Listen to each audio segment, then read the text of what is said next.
conosco, acompanhando os trabalhos da Comissão de Educação, Ciência e Tecnologia, a número regimental. Declaro aberta a 28ª reunião extraordinária da Comissão de Educação, Ciência e Tecnologia da 4ª Sessão Legislativa Ordinária da 20ª Legislatura. Presidência, nos termos do parágrafo 1º do artigo 132 do Regimento Interno, dispensa a leitura da ata da reunião anterior, considera aprovada e solicita a sua subscrição. Essa reunião se destina a monitorar, no âmbito da Assembleia Fiscaliza o Tema em Foco, edição 2025-2026, o cumprimento das metas e das estratégias do Plano Estadual de Educação relativas à gestão democrática, que é a meta 17. Passa-se a primeira fase da terceira parte da reunião, que compreende a audiência pública. Nós já estamos com toda a nossa mesa composta, representando a Secretaria de Estado da Educação. Estão conosco o Luca Calmo, assessor da Assessoria Estratégica, porque é uma equipe, né? Deixa eu ver quem mais da Secretaria está aqui. Isso não está aqui para mim, não. Eu vou pegar os nomes e faço a nominata daqui a pouquinho, tá bem? Conosco também a Gisele Oliveira, coordenadora das Promotorias de Justiça e de Defesa da Educação do Ministério Público de Minas Gerais, a quem também agradeço a presença conosco mais uma vez. Conosco também a auditora de controle externo e assessora da Diretoria-Geral do Tribunal de Contas do Estado de Minas Gerais, a auditora Raquel Campos Pereira de Carvalho, representando o presidente do tribunal, o conselheiro Durval Ângelo. Raquel, agradeço também muito a presença.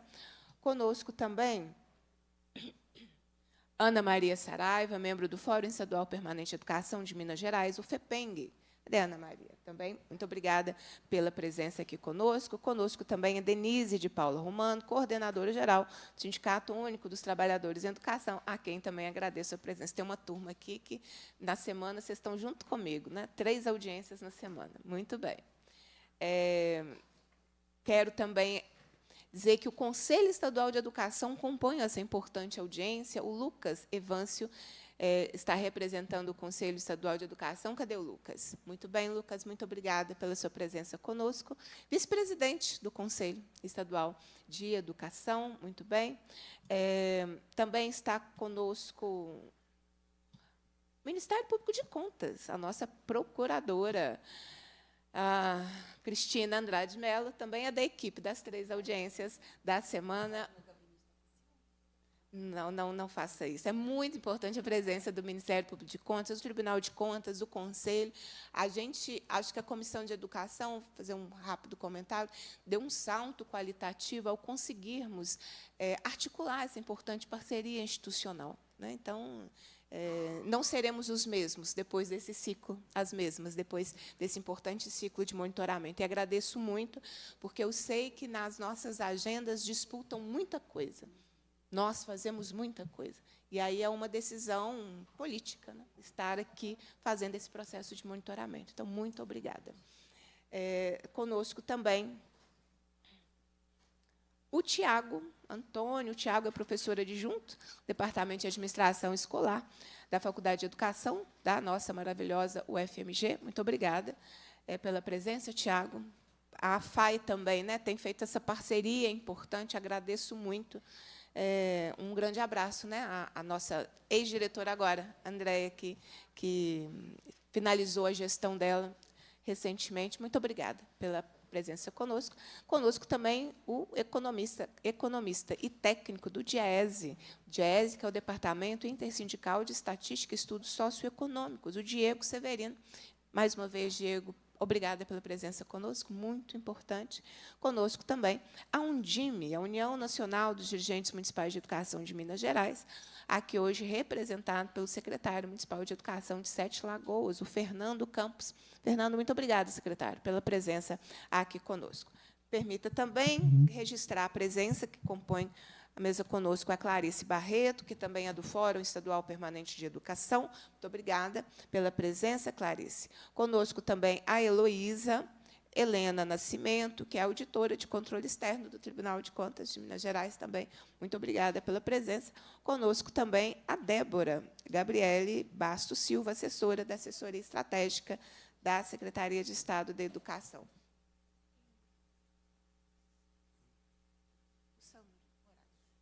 E conosco também o Sandro Moraes, que é superintendente de desenvolvimento e avaliação. Agradeço os trabalhadores em educação presentes nessa importante audiência, através, né, do Sindiúte, que se organiza para participar de todas as nossas audiências. A audiência desta manhã, é a nossa 9ª audiência, nós vamos trabalhar o monitoramento do Plano Estadual de Educação. Vamos lembrar que é uma lei estadual, Lei 23.197, de 2018.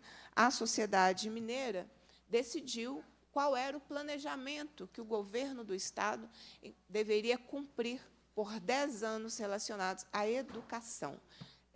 E aí, a tarefa de acompanhar essa execução é da Comissão de Educação, Ciência e Tecnologia da Assembleia, como também do Fórum Permanente, como também do Conselho Estadual de Educação, como também do Tribunal de Contas, do Ministério Público. Então, a gente está todo mundo junto fazendo esse importante processo de monitoramento. Eu quero só, antes de iniciarmos efetivamente o nosso tema, eu quero lembrar que nós temos uma jornada ainda nesse cumprimento em relação ao Plano Estadual de Educação. E eu vou compartilhar com vocês para que a gente saiba o que já foi feito e a gente saiba também o que será feito. Nós já fizemos o monitoramento e todas as audiências, assim como as apresentações feitas, estão no portal da Assembleia Legislativa. É só você consultar Comissão de Educação, Ciência e Tecnologia. Está tudo lá, tudo que é apresentado e a íntegra de todas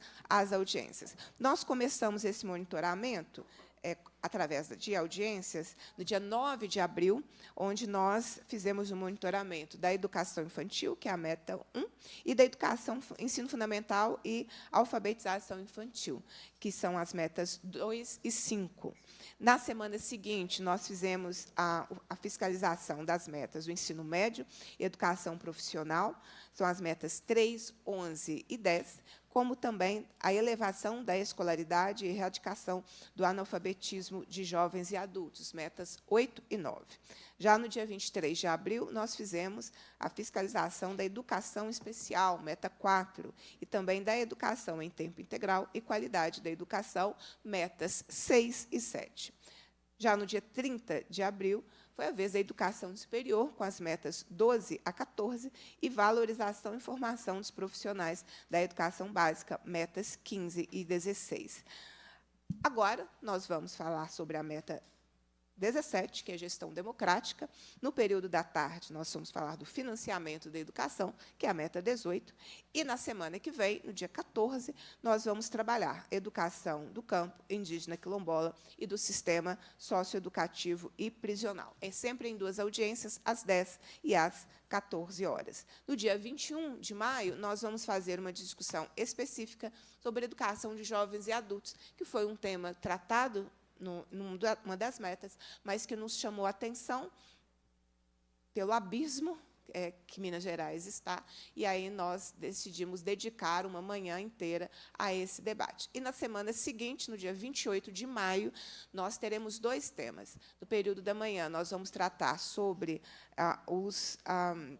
o atendimento de psicólogos e assistentes sociais nas escolas, aprofundando, né, um dos assuntos tratados durante as audiências já realizadas, e, no período da tarde, o enfrentamento contra o que está sendo feito para enfrentar a violência contra as escolas no Estado. Nesse dia 28, com uma especial atenção que nós vamos entregar, o monitoramento que a Comissão de Educação fez especificamente nesse tema.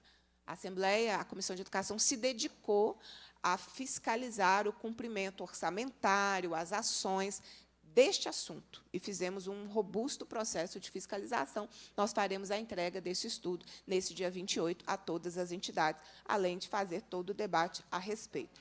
E já aprovamos, foi sugestão dessas audiências, que nós fizéssemos, antes do relatório, né, que nós vamos fazer as recomendações desse monitoramento, que nós pudéssemos receber o secretário de Estado da Educação aqui em audiência, para que ele possa apresentar a perspectiva, né, da Secretaria de Estado da Educação em relação ao cumprimento daquilo que precisa ser cumprido dentro dos 10 anos do Plano Estadual de Educação. Esse requerimento já foi aprovado, nós vamos pactuar essa data entre as entidades presentes aqui, para que a gente tenha o secretário. Aí eu já peço à equipe da secretaria, aí é o secretário. Essa é a pactuação. Não é possível que o secretário não consiga dedicar 3 horas da sua intensa agenda, né, para vir ao Poder Legislativo fazer a exposição e essa escuta preliminar que a Comissão de Educação quer fazer. Então, a gente tenta acertar essa data de modo que concilie, né, com a agenda do secretário de Estado da Educação. Então, essa é a nossa dinâmica. E agora nós vamos à meta 17 da gestão democrática. Nossa dinâmica já é a mesma em todas as audiências. A gente primeiro escuta o governo, que vai nos apresentar o que foi cumprido, como foi cumprido, e, na sequência, os órgãos de fiscalização e a sociedade civil presente nessa audiência. Eu sempre faço a gentileza, porque professoras são muito gentis, apesar de muita coisa, mas a gente vai ter ali quais são a meta é onde a gente quer chegar, né? E aí, depois, as ações para que a gente chegue nessa meta. Qual é a nossa meta de hoje, então? A efetivação da gestão democrática da educação no âmbito das redes públicas do Estado até o final do 2º ano da vigência desse Plano Estadual de Educação, prevendo-se os recursos e apoio técnico necessários. É ali que a gente quer chegar. Para chegarmos a essa efetivação, quais são as ações que deveriam ter sido feitas ou estarem em curso? Implantar de forma efetiva a gestão democrática nas escolas estaduais da educação básica, com a participação igualitária de todos os segmentos da comunidade escolar no processo de escolha dos diretores e vice-diretores de escola, associada a critérios técnicos de mérito e desempenho. Garantir autonomia aos colegiados integrantes do Sistema Estadual de Educação, viabilizando recursos financeiros, espaços físicos adequado, equipamentos, meios de transporte, com vistas ao bom funcionamento de suas funções. Instituir programas de apoio e formação permanente dos membros dos conselhos estadual e municipais de educação e dos conselhos de acompanhamento e controle social do Fundeb e também do Conselho de Alimentação Escolar.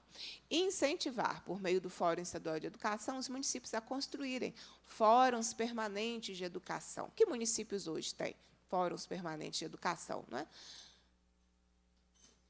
Estimular nas redes de educação básica a constituição e o fortalecimento de organizações estudantis e das associações de pais com instituições autônomas de representação. Estimular a constituição e o fortalecimento dos colegiados e conselhos escolares e conselhos municipais de educação como instâncias de participação, colaboração e fiscalização. Garantir a efetiva participação dos profissionais da educação e a consulta à comunidade escolar nos processos de formulação, acompanhamento, monitoramento e avaliação dos projetos político-pedagógicos, regimentos, currículos, plano de gestão escolar. Favorecer processos de autonomia pedagógica, administrativa e gestão financeira nos estabelecimentos de ensino, desenvolver programas de formação de diretores e gestores escolares. Aqui a gente sempre faz esse recorte, que é do último documento encaminhado pela Secretaria de Estado da Educação, que foi a nota técnica número 4, aquilo que a Secretaria nos disse que está cumprindo em relação à efetivação da gestão democrática sobre as escolas da rede estadual com colegiados, segundo o último dado é de 2021, porque essa é a última informação fornecida pela Secretaria de Estado da Educação. Eu aproveito para perguntar se o painel já está atualizado, porque nas primeiras audiências que nós fizemos, esse era um dos pontos, né, que as informações do Plano Estadual de Educação não estavam atualizadas. Aí depois vocês contam para a gente. O percentual de escolas da rede pública com grêmios estudantis, uma tragédia, né? 15,5%. Gestores escolares concluintes do curso de formação de gestores escolares, e depois o percentual de escolas da rede estadual que selecionam, desculpem, diretores por meio do processo seletivo qualificado e eleição. Aqui, a gente busca sempre, lá no painel de monitoramento do Plano Nacional de Educação, como é que estão os nossos indicadores. Então, o indicador 17A, que é o percentual de diretores de escolas selecionados por processo de seleção e eleição, com participação da comunidade escolar. E depois, o indicador 17B, percentual de existência de colegiados interescolares, conselho, associação de pais, grêmios nas escolas públicas. O saldo não é bom para a gente, né? Minas Gerais é o estado do Sudeste com menor percentual de... Ou seja, nossa democracia está pedindo socorro. O indicador 17C, sobre a existência de colegiados extraescolares nas unidades federativas. E 17D, a existência de oferta de infraestrutura e capacitação aos membros dos Conselhos Estaduais de Educação, Conselhos de Acompanhamento e Controle Social do Fundeb e Conselho de Alimentação Escolar nas unidades federativas. O indicador 17E, a letra está ficando cada vez menor. O indicador 17 é o percentual de colegiados extraescolares nos municípios. Então, agora aqui, ó. Vamos ver se eu consigo.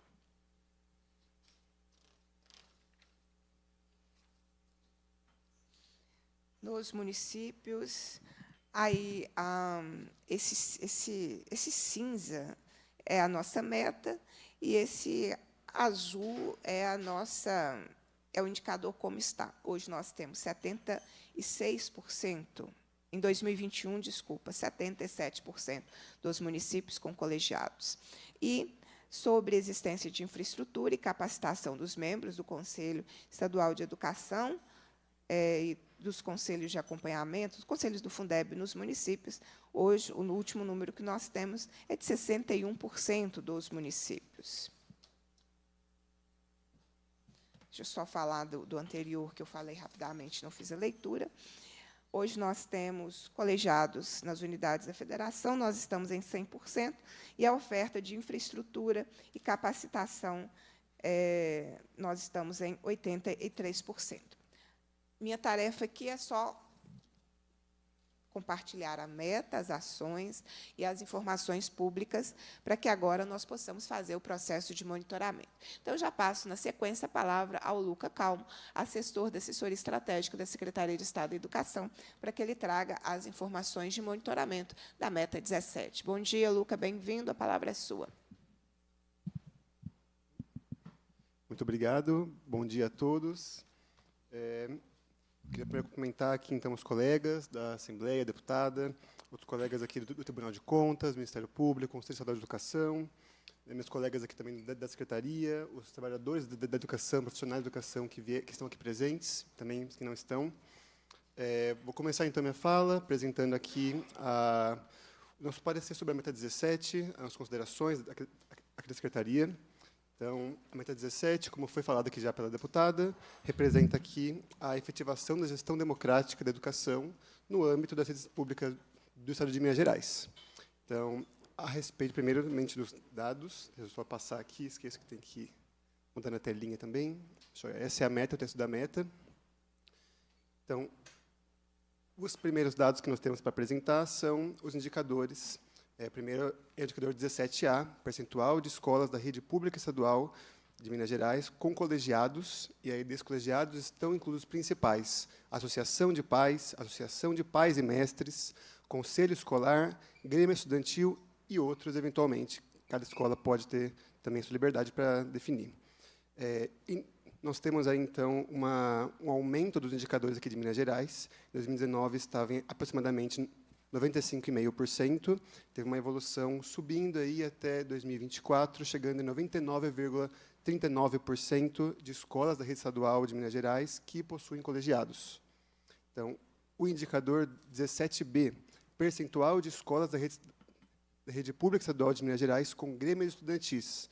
Então, nós temos aí colegiados, dentre eles o grêmio estudantis. Esse indicador é mais específico do que o indicador anterior. Então, em 2019, estávamos em aproximadamente 16,38%, evoluiu mais ou menos em uma linha estável até 2024, que tivemos uma leve queda para 15,12%.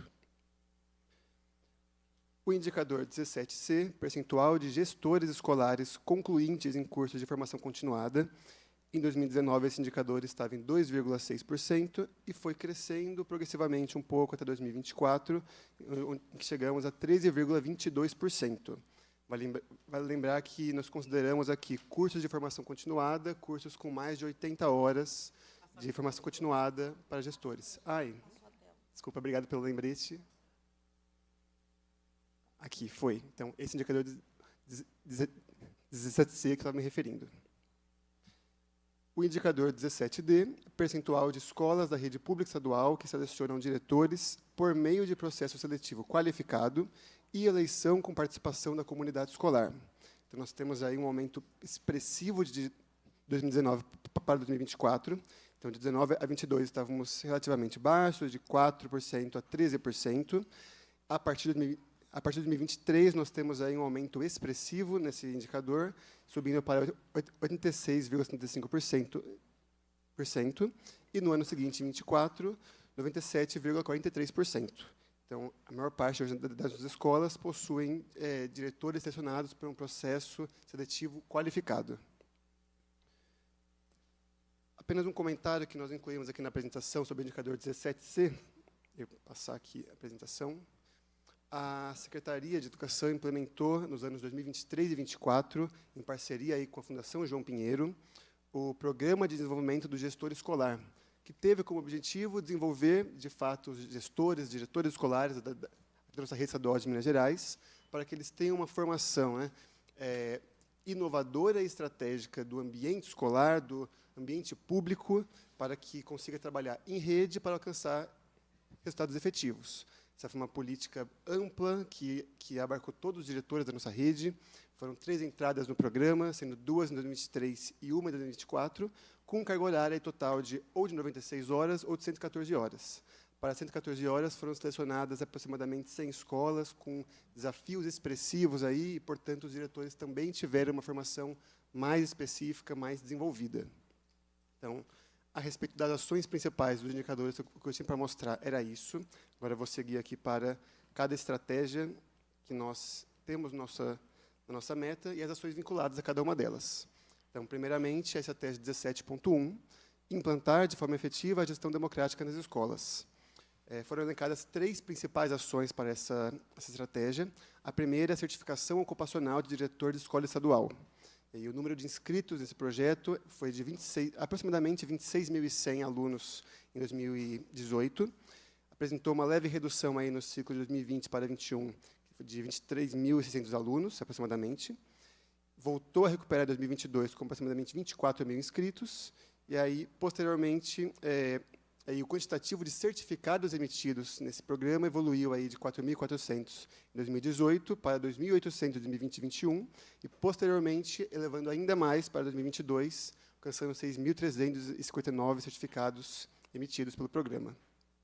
Também temos aí o nosso processo de escolha de diretores. Em 2022, ele alcançou 3.369 escolas estaduais. E tivemos uma predominância nas reconduções de diretores já empossados, 2.183, ou aproximadamente 64,8%, em relação à posse de novos gestores no cargo de diretor, que foi aproximadamente aí 1.186 diretores, ou 35,2%.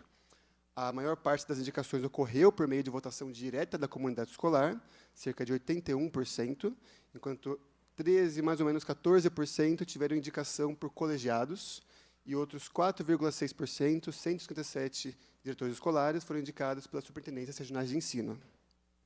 E também, por fim, outra ação elencada para essa estratégia, nós temos aí colegiados escolares constituídos em todas as escolas estaduais da rede de Minas Gerais, conforme as resoluções da Secretaria números 5.065 e 5.066 de 24.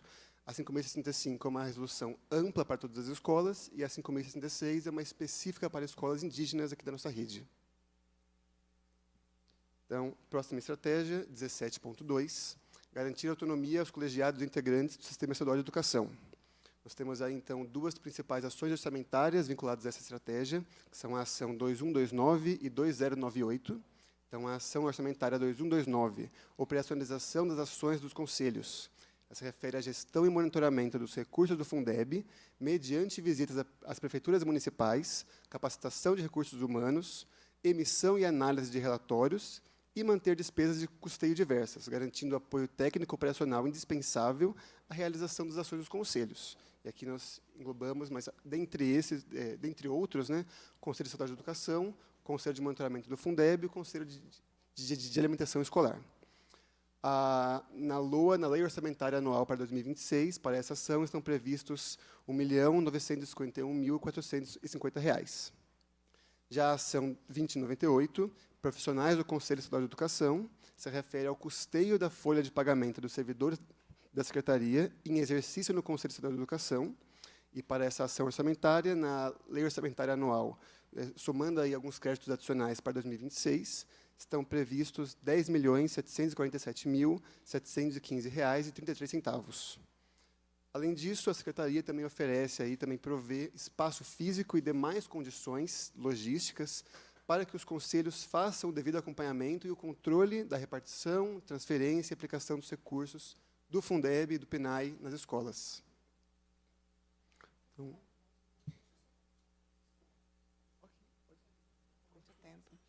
eu pedi licença aqui para o Lucas, só para eu cumprimentar os estudantes da Escola Estadual do bairro Rosa Neves, de Ribeirão das Neves, presentes. Que fantástico. Cadê a professora Maria do Porto? Cadê a professora Raquel? Muito bem. Cadê a Núbia?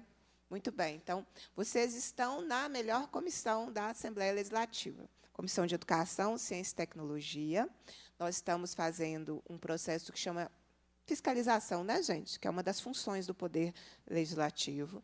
A gente tem um plano estadual de educação, que é um planejamento do que deve ser feito na educação por 10 anos, e uma das nossas funções é fiscalizar. O governo está cumprindo o plano? É isso que a gente está fazendo aqui. Vocês chegaram na hora que o governo está apresentando. Ele está dizendo o que ele está fazendo em cada uma das ações que estão na lei estadual. É uma lei estadual a respeito. Então, vocês chegaram nesse momento. Essa mesa enorme, composta aqui, é porque a gente tem outras instituições, Tribunal de Contas, Ministério Público de Contas, o Sindiúte, Conselho Estadual de Educação, o Fórum Estadual de Educação, a Faculdade de Educação da UFMG, porque nós estamos, o DIEESE, porque nós estamos todos escutando o que o governo está dizendo que fez, e depois cada entidade vai falar do seu ponto de vista, se foi cumprido, se não foi, o que precisa ser feito, né, os problemas, os gargalos, aquilo que precisa ser feito. Então, é isso que a gente está fazendo aqui em audiência. A gente está fazendo audiência toda quinta-feira a respeito disso. Essa é a 9ª audiência sobre fiscalização do Plano Estadual de Educação. Então, é esse momento que vocês pegaram desse processo de fiscalização, né, o que é uma função do Poder Legislativo, né? O Poder Legislativo tem a obrigação de fazer a fiscalização da política pública, né? E a gente, então, tem o dever de fiscalizar o governo do Estado. A gente também está aqui com a Undime presente, que é a organização dos municípios presentes aqui conosco também. E é isso. Então, vocês fiquem o máximo que vocês puderem. Depois, lá no portal da Assembleia, tudo que ele está falando e tudo que acontecer aqui vai estar lá, para que vocês possam acompanhar. Deixa eu deixar um especial abraço às professoras, dizer do nosso compromisso com a luta, né, e com melhores condições de trabalho. Vocês são da rede estadual, então eu sei o que vocês enfrentam, você sabe o que vocês enfrentam, e a gente precisa melhorar, né? Que as coisas estão bem difíceis, mas podem contar com o nosso trabalho parlamentar e com o trabalho da Comissão de Educação, Ciência e Tecnologia, tá bem? Um abraço, e a gente vai continuar aqui o nosso trabalho. Luca, obrigada, tá bem? Por poder fazer essa saudação a todo mundo. Vocês fiquem com a gente o máximo que vocês puderem ficar. Obrigada. Vamos lá. Eu agradeço, deputada. Então, alunos, servidores, professores, diretora, muito bem-vindos. Essa é uma audiência muito importante, a participação da comunidade escolar é muito importante, então, muito bem-vindos. Vou prosseguir a minha apresentação, espero que vocês fiquem o tempo que for necessário, que vocês puderem. Então, estamos aqui na estratégia 17.3, incentivar, por meio do Fórum Estadual de Educação, os municípios a constituírem fóruns estaduais permanentes, Fórum Permanente de Educação. Então, em relação a essa estratégia, nós temos aqui, foi elencado o apoio logístico que a Secretaria dá à realização da Conferência Estadual de Educação, articulando junto ao órgão central as 47 superintendências regionais de ensino e as nossas escolas estaduais, a participação dos servidores da comunidade escolar, nas etapas municipais, regional e estadual das conferências. E a Secretaria também presta apoio técnico, acompanha e divulga entregas relacionadas aos planos municipais. E aí, sobre essa estratégia, vale lembrar que nós tivemos recentemente uma reunião do secretário de Educação com o FEPENG, com outros servidores aí do Fórum Estadual, para articular um apoio da Secretaria em relação à conferência que está se aproximando aí, né, etapa estadual. Sabemos da importância da conferência, então, inclusive, essa reunião foi resultado de uma articulação de uma audiência aqui dessa casa.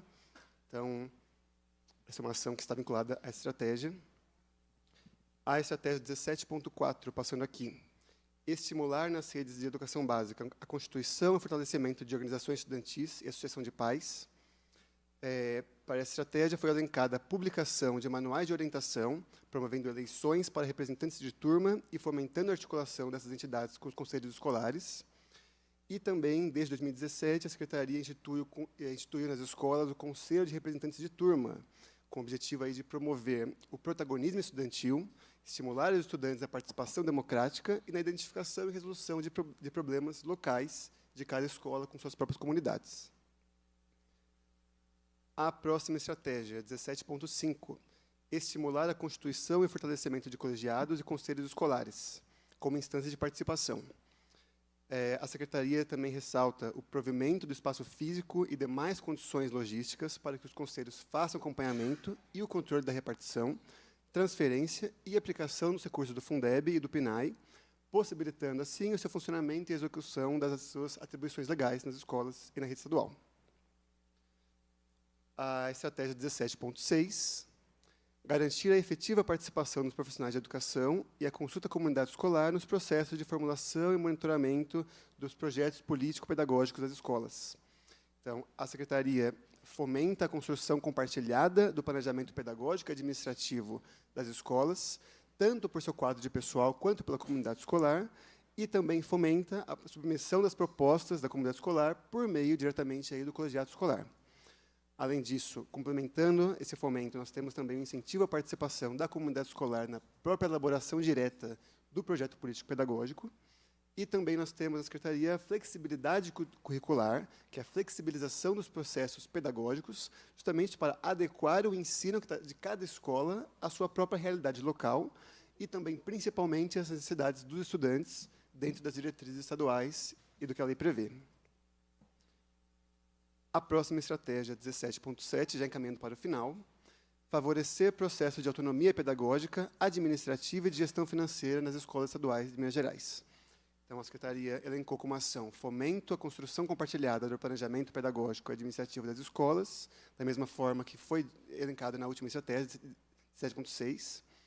E também, para além dela, temos aí o Caixa Escolar, em que é feito um repasse direto de recursos para as unidades escolares, para os caixas escolares, para manutenção, conservação, pequenos reparos, compra de materiais e merenda, dentre outros gastos. E aí, por fim, a nossa última estratégia dessa meta 17, 17.8, desenvolver programas de formação de diretores e gestores escolares, e aí foi elencado principalmente, como já foi citado anteriormente, o Programa de Desenvolvimento de Gestores Escolares, o PDGE. Foi ofertado pela Secretaria de Educação em 2023 e 2024, em parceria aí com a Fundação João Pinheiro, que justificou grande maioria dos nossos diretores e outros que também estavam no processo aí de serem possados. Então, a nossa apresentação chegou ao fim. Eu queria só ressaltar aqui novamente que a Secretaria de Educação se compromete com a gestão democrática, nós reforçamos nosso compromisso em buscar superar cada vez mais desafios, em aproximar cada vez mais a comunidade escolar, o quadro de pessoal das escolas, do administrativo e do magistério, nas formulações do projeto político-pedagógico, na formulação da tomada de decisões das escolas, e também que a rede busca aproximar esses profissionais de nossas políticas públicas, pois são o nosso foco da política pública junto dos estudantes.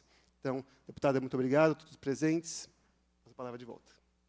Muito obrigada, Luca. Agora a gente passa a palavra ao Diego Severino Rossi, que é economista e técnico do DIEESE, subseção do Sindiúti. Aí, depois do Diego, eu posso combinar da gente ouvir o Tiago? Pode ser, Tiago? Tem uma apresentação, né?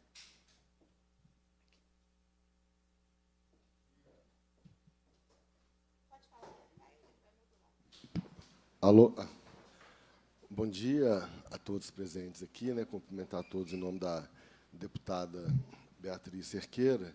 Né, eu tenho... não pode... isso.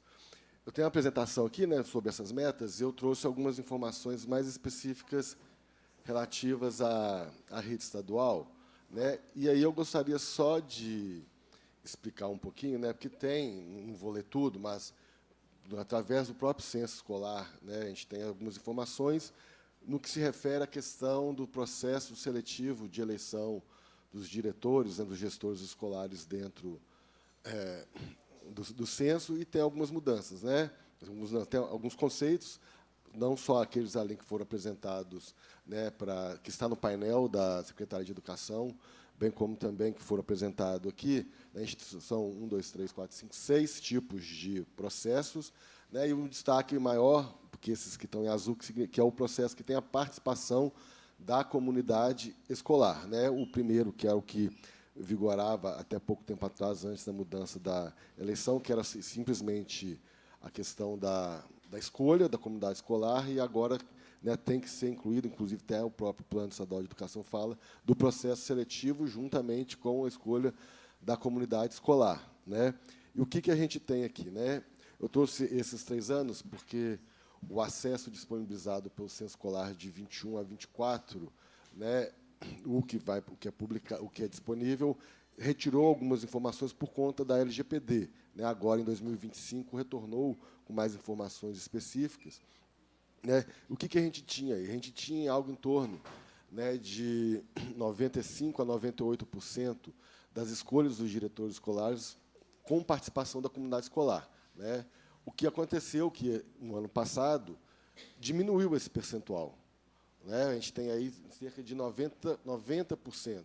Né? Se você pega até 2020, você tinha quase 98% dessas escolhas, né? Então, aumentou, por exemplo, a indicação,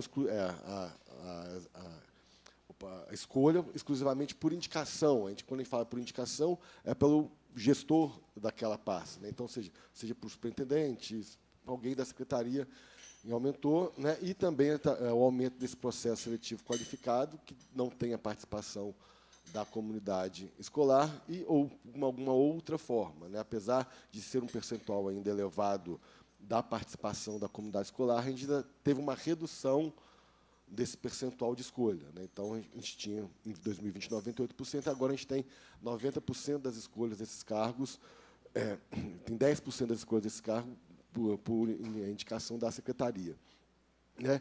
O perfil de contratação dos cargos de gestores escolares, né? Aqui eu quero só fazer uma ressalva, né, que às vezes poderia ser até mesmo uma contribuição do Tribunal de Contas, porque na folha de pagamentos do Tribunal de Contas, a gente tem lá, né, o número de efetivos contratados, e tem os cargos comissionados, que é o caso dos diretores escolares. Só que muitos desses diretores escolares, às vezes, são concursados, né, e outros também são contratados, mesmo, tem um regime de contratação temporária, mas são escolhidos. Então, a gente não consegue identificar o vínculo certinho, né, da folha de pagamento, porque ele está classificado como comissionado de recrutamento amplo. Então, às vezes, criar mais uma faixa, né, nessa informação lá nos ajudaria, né? A gente vê que, ao longo do tempo, aumentou o número de servidores ocupando esses cargos de direção, com o trabalho de concursados, que são informações que estão no censo escolar. Aí vamos lembrar que a informação do censo escolar ela tem uma metodologia diferente do Tribunal de Contas, então, às vezes, as informações não batem, tá? Mas a informação que a gente tem é essa, né, que você teve uma redução do número de temporários ocupando o cargo de direção, apesar de ainda ter um percentual um tanto quanto alto, né, de 25%. Né? Com relação à questão da escolaridade desses gestores escolares, né, tem a grande maioria tem a graduação, pelo menos, mas ainda tem um pequeno percentual que ainda tem só o ensino fundamental ou o ensino médio. Né?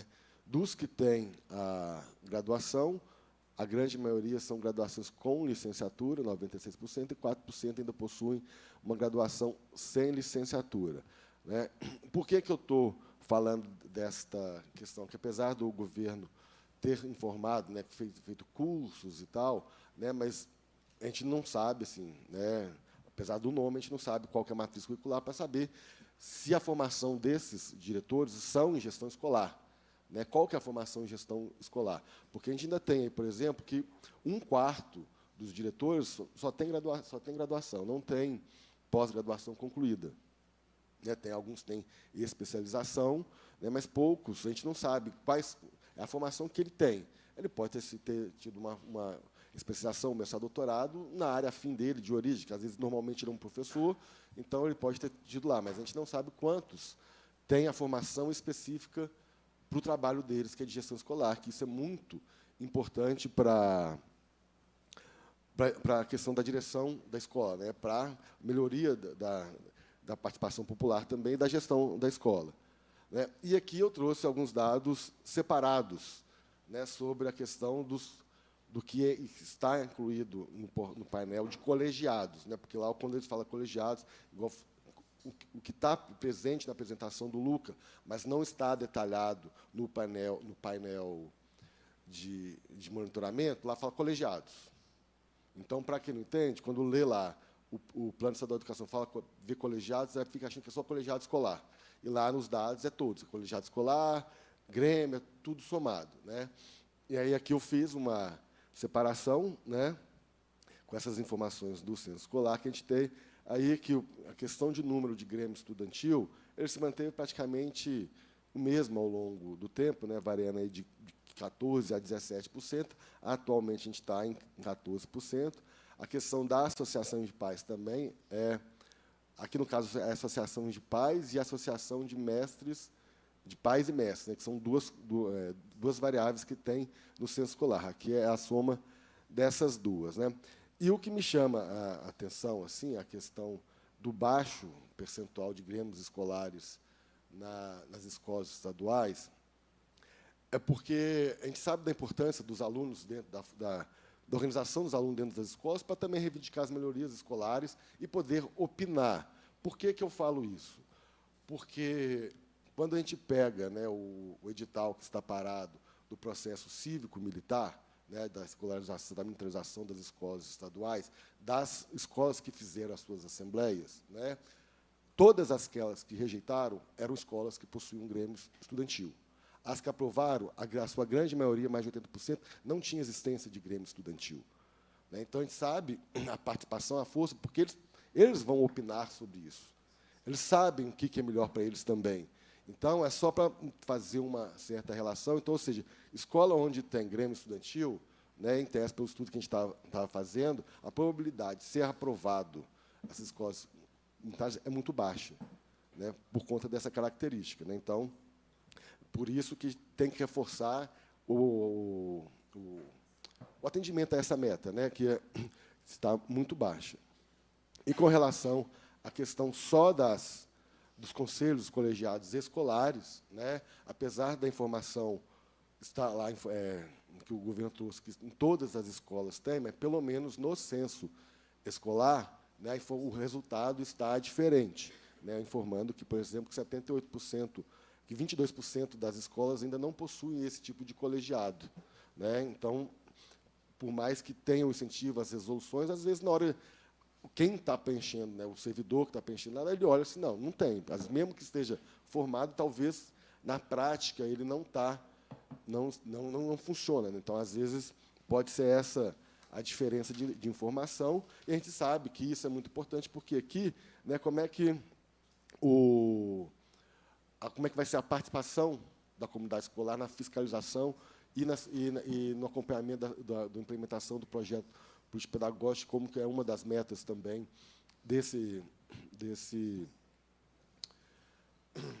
plano estadual. Então, assim, de uma forma geral, né, a questão da gestão democrática, a gente tem, sim, um avanço na questão do processo de escolha, um percentual muito alto, mas é muito baixo. O ideal seria que 100% das escolas tivessem os seus gestores eleitos, né, e não por indicação, porque a gente sabe que isso interfere no dia a dia das escolas. A gente precisa, né, que seja dedicado também uma formação. Eu peço desculpas, Luca, eu não sei qual o conteúdo do programa que você citou, né, e espero que seja um curso específico para a gestão escolar, né, que a gente não tem essa informação.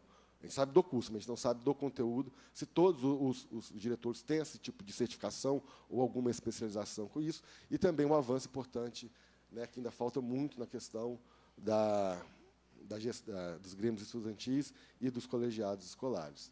Então, era isso que eu tinha para apresentar hoje. Muito obrigado. Bem, Diego, muito obrigada. Lembrando que a apresentação fica disponível no portal da Assembleia, para que todas as pessoas tenham acesso e possam também formar sua opinião, né, e ter acesso ao processo de fiscalização da Assembleia. Eu vou passar a palavra agora ao professor Tiago Antônio, que é professor adjunto do Departamento de Administração Escolar da Faculdade de Educação da nossa querida UFMG. Tiago, muito obrigado pela presença. Todo o nosso abraço a toda a turma da nossa Universidade Federal de Minas Gerais. A palavra é sua. Bom dia a todas e todos. Cumprimento aqui os colegas e as colegas da mesa, né, os colegas que estão assistindo. Né, infelizmente, uma parte eu vou ter que ficar de costas, já peço desculpas, né, com antecedência.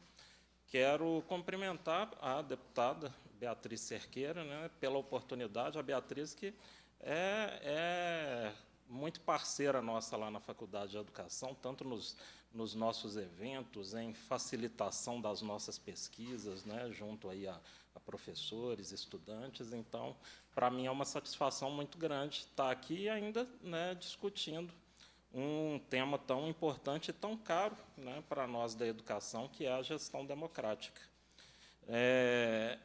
Eu quero começar falando um pouco, né, o que a gente entende quando se fala aí, o que seria uma gestão democrática, né? Seria aí, né, uma gestão que respeita a vontade, o interesse da coletividade, que integra atividades, empreendimentos, assume formas flexíveis, formas participativas, né, e é importante levar em consideração que, né, a participação dos sujeitos aí, envolvidos na gestão da escola nos é muito cara porque qualifica, né, o debate da educação. Você ter a participação de representantes da comunidade e ter fóruns e lugares para que os professores também sejam ouvidos ali e tomem decisões dentro da escola. Eu fiquei ouvindo enquanto o Diego falava, né, e que achei muito interessante porque, né, você trouxe outros dados que também perpassam a gestão democrática, né? Quando falamos de formação de professores, estamos falando de gestão democrática. Quando falamos de qualidade do trabalho, estamos falando de gestão democrática, né? Quando falamos de formas de contratação, vínculo empregatício, estabilidade na carreira docente, uma carreira que contemple, né, as progressões de acordo com o que os professores estão se qualificando, nós estamos falando de gestão democrática. Mas, quando a gente fala, né, nos dispositivos legais, nós temos aí a presença da gestão democrática, tanto na nossa Constituição Federal, falando aí muito especificamente sobre a formação do cidadão para a atuação na sociedade, né, e na nossa Lei de Diretrizes e Bases da Educação Nacional, nós também temos aí um capítulo dedicado à gestão democrática. E, na LDB, são colocados aí 2 dispositivos principais quando tratamos aí da gestão democrática, né? A participação dos profissionais da educação na elaboração do projeto político-pedagógico da escola e a participação da comunidade escolar em conselhos escolares ou órgãos equivalentes. Nós tivemos a apresentação dos indicadores, feito ali pelo nosso colega lá da Secretaria de Educação, que, me desculpe, não guardei o nome, Lucas, mas, né, e que os indicadores são muito focados, né, em função de termos esse dispositivo na lei. Mas eu quis pegar algumas informações, né, para poder estar conversando aqui hoje, que os indicadores eles são focados, em grande parte, nos dados do censo escolar, mas nós temos no nosso sistema de avaliação da educação básica questionários que são aplicados de forma contextual a diretores e professores das escolas. Então, eu peguei algumas informações, né, referentes a esses dados nos questionários dos diretores e professores, né, do Sistema de Avaliação da Educação Básica, do SAEB. Os dados são de 2023, que são os dados mais recentes que o INEP tem disponível, publicizado. E esse recorte é feito com dados de Minas Gerais e de professores e diretores das instituições públicas do Estado. Então, o que a gente vê, assim, quando se fala se a escola possui um projeto político-pedagógico, né, a barrinha azul são as respostas de diretores, a vermelha são as respostas dos professores. Nós temos, na resposta dos profissionais da educação, nesse quesito, valores muito próximos ao indicador, né, que foi colocado aqui com dados do censo escolar, ultrapassando aí, né, entre os professores, quase 100% dos professores responderam que na sua escola possui projeto político-pedagógico, de diretores um pouco menos. Né. E aí uma outra pergunta que é feita, né, se o projeto político-pedagógico ele foi discutido em reuniões com a comunidade. Nós temos aí também percentuais muito próximos, né, ali próximos dos 90% dos respondentes disseram que sim, a elaboração do projeto político-pedagógico foi feito ali com reuniões com os pares, né, para a discussão do seu conteúdo. A participação dos professores também tem aí um percentual muito elevado, mas quando a gente passa, né, para outras categorias, por exemplo, profissionais não docentes presentes na escola participaram da elaboração do projeto político-pedagógico, né, a gente vê que, além de ter uma diminuição, né, nas respostas, a percepção de diretores e professores é bem diferenciada. Eu talvez possa ser pelo fato de que o diretor respondeu com base no prescrito e os professores responderam com base no observado, no real. Da mesma forma, também a participação de pais acontece com um movimento semelhante, onde a gente tem entre professores ali uma percepção menor de participação de pais na discussão e elaboração do projeto político-pedagógico, e a participação de estudantes também, né, tendo percentuais bem mais baixos em relação aí à participação de profissionais docentes. Em relação aos conselhos escolares, essa pergunta é feita somente nos questionários, né, respondidos pelos diretores das instituições. Então, nós vemos aí que, pela percepção dos diretores, nós temos um percentual elevado que respondeu que há o conselho escolar na escola. O conselho de classe, quase a totalidade dos diretores responderam haver na escola. Mas, quando passamos ali para a associação de pais e mestres, né, a gente tem aí menos da metade dos diretores identificam, né, essa instância de participação nas suas escolas. E o Grêmio Estudantil também, um percentual ali de 13%, né, um pouco abaixo do indicador ali do censo escolar. Mas, como eu disse, quando a gente fala aí da gestão democrática, ela leva em consideração outros fatores. E eu acho que, assim, dentro das nossas pesquisas, nós vemos de uma maneira muito clara como que nós temos um movimento de reformas educacionais que estão ali amparadas e ancoradas em um movimento mais geral e que traz um conceito de organização da educação que eu acho que é importante sempre destacar, porque tem um impacto muito direto também quando se trata de gestão democrática. Nós temos uma ideia de organização dos sistemas educacionais com base em padronização, né, onde você tem aí o estabelecimento de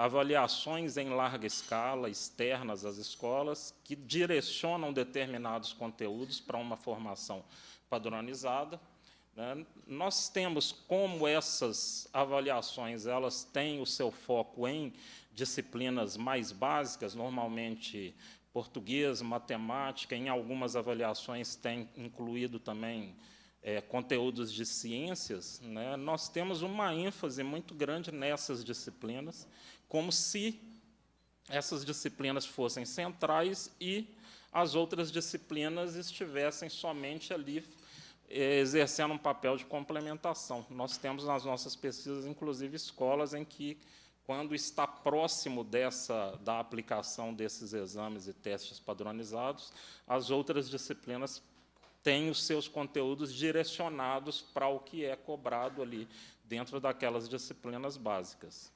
Né? Nós temos aí também uma ideia, né, de instituir-se mecanismos de mercado dentro da educação, e aí, nesse sentido, entra muito forte a questão de um ataque à gestão democrática, porque nós, quando colocamos elementos de mercado, uma gestão privada na educação, modelos de escola que priorizam transferência de recursos públicos para a iniciativa privada, né? Quando temos projetos em que você coloca a gestão das escolas sendo feita por instituições privadas, né? Ou, como o Diego falou, as escolas cívico-militares, onde você coloca um elemento diferente, com um perfil extremamente autoritário, sendo responsável pela gestão das escolas, isso ataca muito diretamente aí a gestão democrática, né?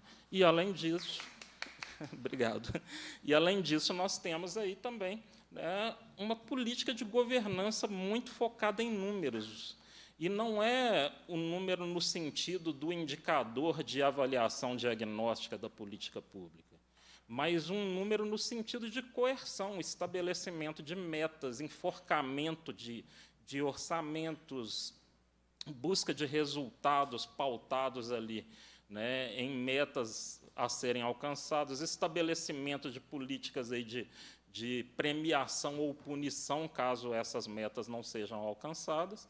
E o conjunto disso tudo, a gente acaba tendo aí, né, os colegas professores que estão aqui, né, Denise, a própria Beatriz, né, assim, um clima de responsabilização e de culpabilização muito grande em cima dos professores, né, como se fossem aí os grandes responsáveis pelo sucesso ou fracasso das suas instituições dentro desse modelo que coloca a qualidade da educação como um simples bom desempenho em testes padronizados, né? Então, quando a gente fala de gestão democrática da educação, é impossível a gente falar disso sem citar, né, que temos uma educação sendo organizada sobre esses paradigmas. E aí, assim, pegando um último dado que eu peguei lá do SAEB, esse tem somente nos questionários, né, ali, tem nos questionários de professores e diretores, foi perguntado ali, né, para eles ali se, né, as avaliações externas têm direcionado o que é ensinado em sala de aula. E nós temos aí uma percepção muito clara de que, sim, esses conteúdos definidos em sala de aula estão sendo definidos principalmente, claro, quando você associa a qualidade da educação a um bom desempenho nos indicadores, lógico que o que vai ser alcançado é o bom desempenho, né? São as notas mais elevadas, independente aí da forma como isso vai ser feito, né? E isso daí é impossível se falar em uma gestão democrática da educação, quando se tem, né, um conceito de qualidade da educação vinculado a indicadores tão rígidos e que não levam em consideração tantas variáveis aí que compõem tanto o dia a dia da escola, né, quanto o que nós devemos defender aí como profissionais da educação, o que seria a qualidade da educação. E aí tem um dadozinho que esse daqui foi perguntado somente para os diretores, né? Nas atividades de formação continuada realizadas na escola, quais são os temas mais abordados? E aí tem uma listinha de temas, né? Mas eu quis pegar somente esses dois, né? Olha a comparação. quando você pega ali formação continuada com temas voltados à gestão democrática, tem um percentual muito mais baixo do que a formação continuada tratando ali das avaliações em larga escala, né, e das políticas aí de padronização da educação. Né. Então, eu quis trazer um pouco desses dados, que temos várias pesquisas nossas qualitativas que também corroboram com isso, né, mas é uma forma de ouvir um pouco também os profissionais, mesmo que dentro de um instrumento tão, né, mais limitado, mas que chama a atenção a outros pontos quando nós tratamos aí da gestão democrática. Então, né, mais uma vez, agradeço pelo convite. Eu que agradeço, professor, pela presença aqui conosco. Debate importantíssimo, né? Porque se a gente não debate qual é o impacto dessa onda de privatização na gestão democrática, e quanto os nossos diretores, diretoras de gestões estão exaustos, adoecidos, a gente tem que trazer isso para cá, né? Para esse espaço, porque é a realidade. Então, agradeço muito o debate também, assim como o Diego. Eu vou passar a palavra agora, eu vou pedir desculpas pela voz, gente. Hoje é quinta-feira, né? Quem na quinta-feira está com a voz boa? Eu vou passar a palavra para a Ana Maria, que é do Fórum Estadual Permanente de Educação, para que ela também traga a sua contribuição a esse debate, monitoramento da meta de gestão democrática do Plano Estadual de Educação.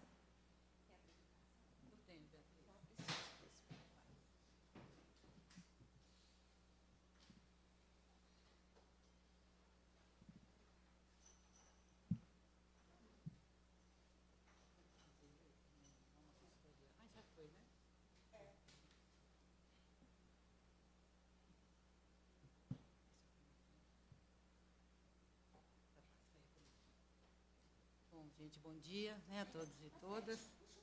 Aqui. Bom dia a todos e todas, colegas da mesa, representantes, né, de diferentes instituições, as professoras.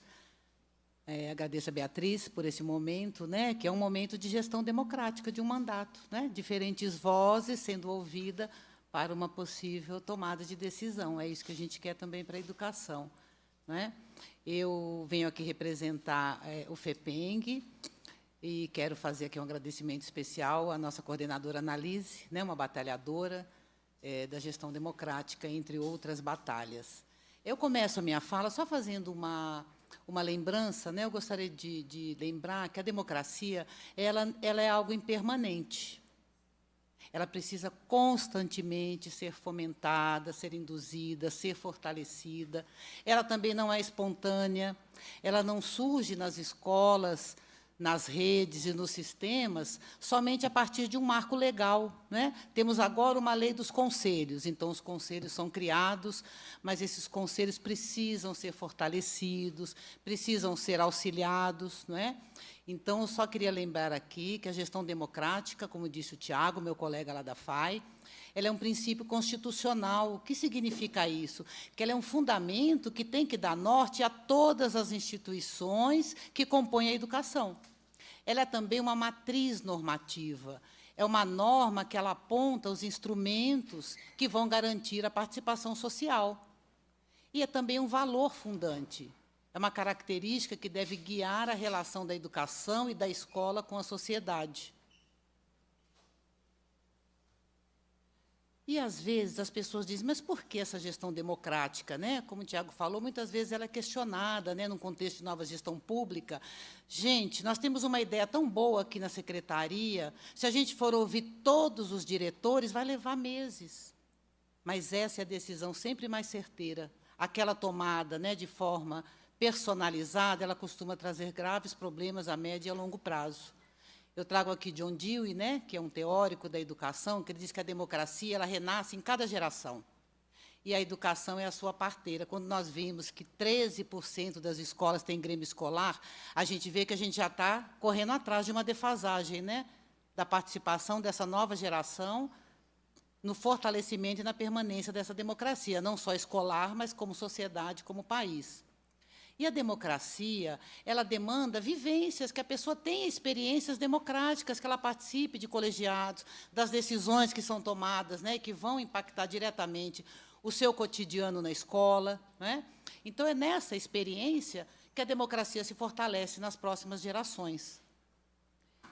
Eu trago alguns dados aqui, que tanto são do âmbito, né, do Laboratório de Gestão Educacional Escolar, mas também são dados da UNCM e são dados do TCE.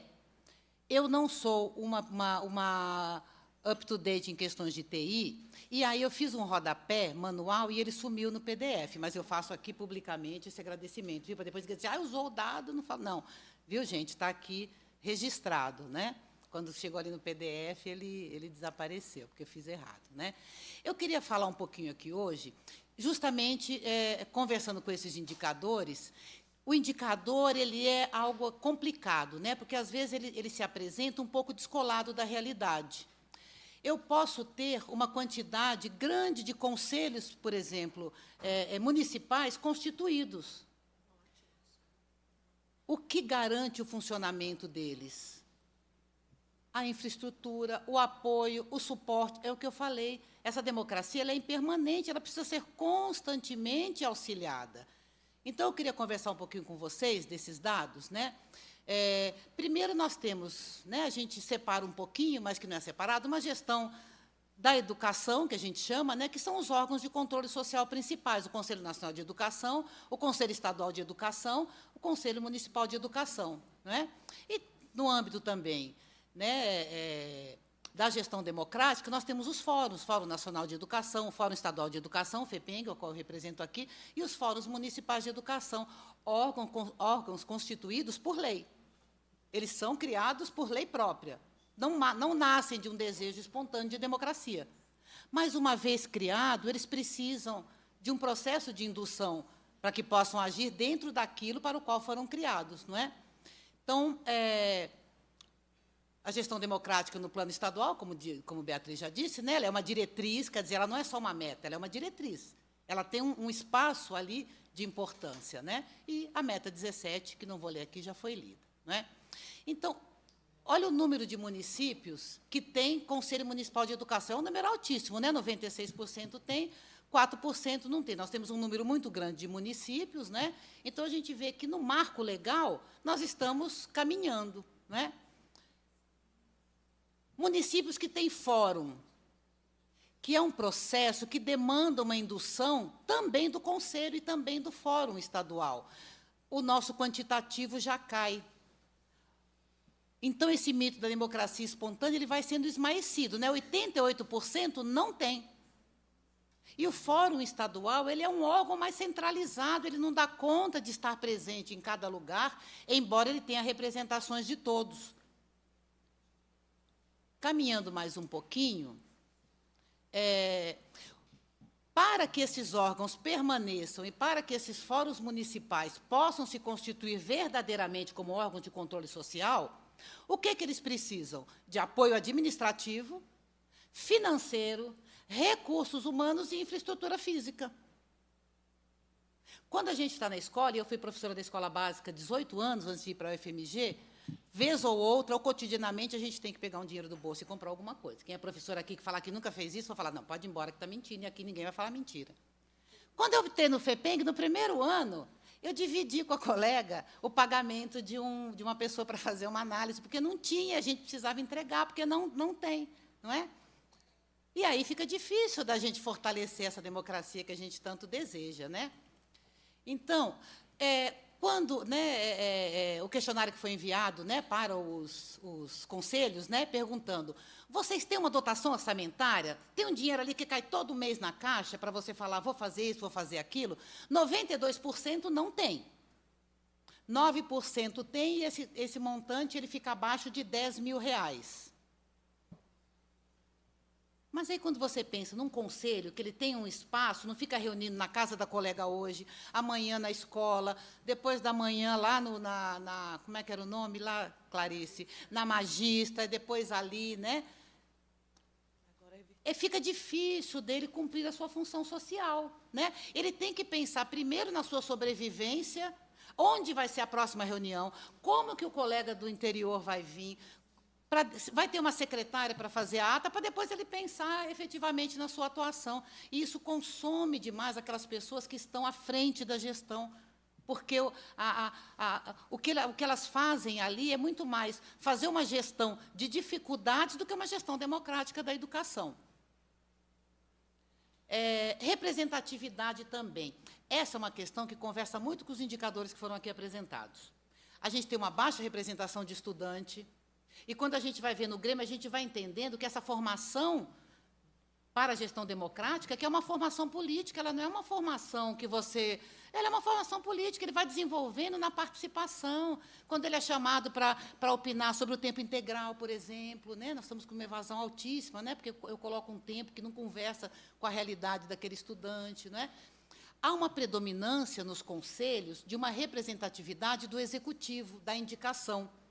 Isso é um duplo movimento. Há também uma pouca participação das pessoas, porque também as condições, às vezes, não são ideais, e isso pode fazer com que o conselho ele expresse muito mais a voz do governo do que a voz daquela comunidade escolar.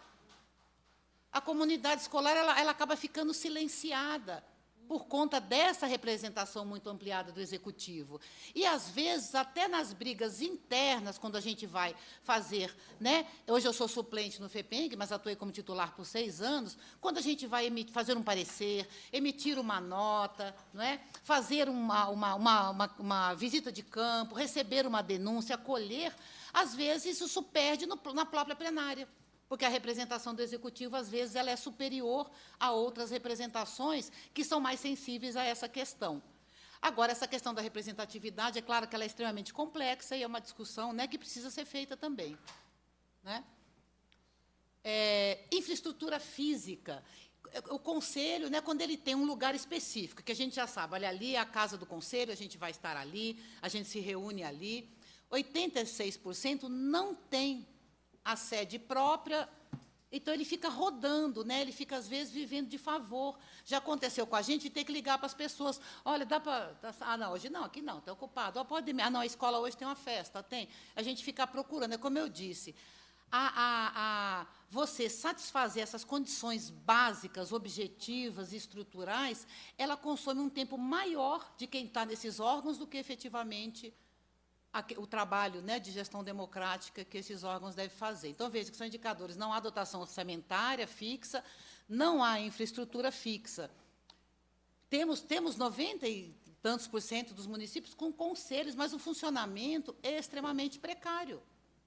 Isso dificulta na hora da afirmação, da defesa do direito da escola, de um diretor que procura, olha, fui exonerado, olha, não está tendo, olha, estão vendendo material, como foi no PET, mas... né, a gente primeiro tem que achar um lugar para depois a gente conseguir falar. Formação de conselheiros, né? Os conselhos também não têm uma destinação própria de verba de formação. O que isso pode fazer? Há formação institucional? Há formação institucional, mas essa formação ela é uma formação única para todos os conselheiros, ela não conversa. Às vezes, a realidade do local ela demanda um outro tipo de discussão que o conselheiro precisa fazer, mas que ele não tem base. O conselheiro é uma pessoa da comunidade escolar, daquela comunidade, que ele se torna conselheiro. Ele não é um conselheiro nato, ele não nasce conselheiro. Ele precisa conhecer normas, leis, e ele precisa dialogar, gente, não é com a realidade institucional do Estado, ele precisa dialogar com a sua própria realidade, senão ele não dá conta também de agir, né? Então, o conselho ele precisa ter essa autonomia de decidir, porque, senão, às vezes, a gente vai na formação, a formação é para empreendedorismo, é para isso, é aquilo que não dialoga com a realidade, né? Que ele tem autonomia para essa, né? Um novo desafio também, agora que se apresenta, né, nós não consolidamos ainda, e temos agora já os conselhos escolares, né, e a constituição dos fóruns escolares também. Eu queria apresentar esses dados, né, só para, eu acho que é meu último, só para a gente, né, dialogar um pouquinho. Essa falta de infraestrutura, ela tem uma consequência muito grande, Nós estamos agora em pleno movimento da Conferência Estadual de Educação, não é? Então, eu vou dar um exemplo próximo, porque a gente também, não adianta a gente querer mudar o mundo a 20 quilômetros, a gente muda o mundo onde a gente está. Então, eu vou falar do lugar onde eu estou e, a partir desse lugar, né, vocês façam as suas, né, tirem as suas conclusões. O Fórum Estadual hoje de Educação, ele está, vocês imaginem, organizar uma Conferência Estadual de Educação, são 853 municípios, né, se não me falha a memória. Isso demanda contato com esses municípios, né, 853, regimento, inscrição de delegados, de participantes, eleição de delegados. Isso é democracia. Nós não podemos indicar. Seria muito fácil, né? Olha, vem você, você. Não, nós temos que fazer todo o processo. As pessoas têm que participar. E, nesse momento, o FEPENG está sem secretária. Agora, vocês imaginem, eu sou professora da UFMG, Analise, coordenadora, é professora da UFMG. Clarice trabalha. Os outros membros do fórum, todos nós trabalhamos. Nós estamos, e fazendo isso muito, de madrugada, domingo. Quando a Analise manda uma mensagem, meu marido já fala, nossa senhora, ela foi nosso domingo embora. Então, não tem uma secretária. Estamos falando do Fórum Estadual. Imagine um fórum municipal lá em Novo Oriente, no Vale de Jequitinhonha. Como que a pessoa faz? Sem a secretária. Tem o espaço da secretária? Tem, mas ninguém quer ir. Por quê? Porque teve a reunião realmente com o secretário, né, a duras penas ali marcada. O fórum, ele não é um órgão, então ele não tem uma função gratificada. Então, por exemplo, gente, são questões práticas. A SRE não libera a pessoa, não é uma função gratificada, ele não pode pagar. Uma pessoa, nós estamos atrás de uma outra natureza. Por exemplo, tentamos uma superintendente que queria ir. Só que, como superintendente, ela estaria em desvio de função. Aí ela perderia o direito às férias e a aposentadoria dela. Vejam que são questões práticas que ajudam a gente a entender por que nós temos, o Conselho está estabelecido, mas agora nós precisamos pensar na sua infraestrutura, na sua dotação. Se nós queremos ser signatários da gestão democrática efetivamente, porque normativamente o Estado ele precisa garantir essas condições e não há outro órgão, viu, gente? Nós não podemos pedir para mais ninguém, nós temos que pedir para o Executivo. Está lá na meta, né? Acho que é 17.3, garantir condições, financiamento, infraestrutura para o financiamento. É isso que é gestão democrática. Porque, senão, não tem como. Já está atrasado as conferências, né? Estamos tentando, mas é um trabalho quase que individual. Quando eu vi lá que os diretores são reconduzidos, poucos, são, porque eu vou dizer a mesma coisa. Um trabalho também precário.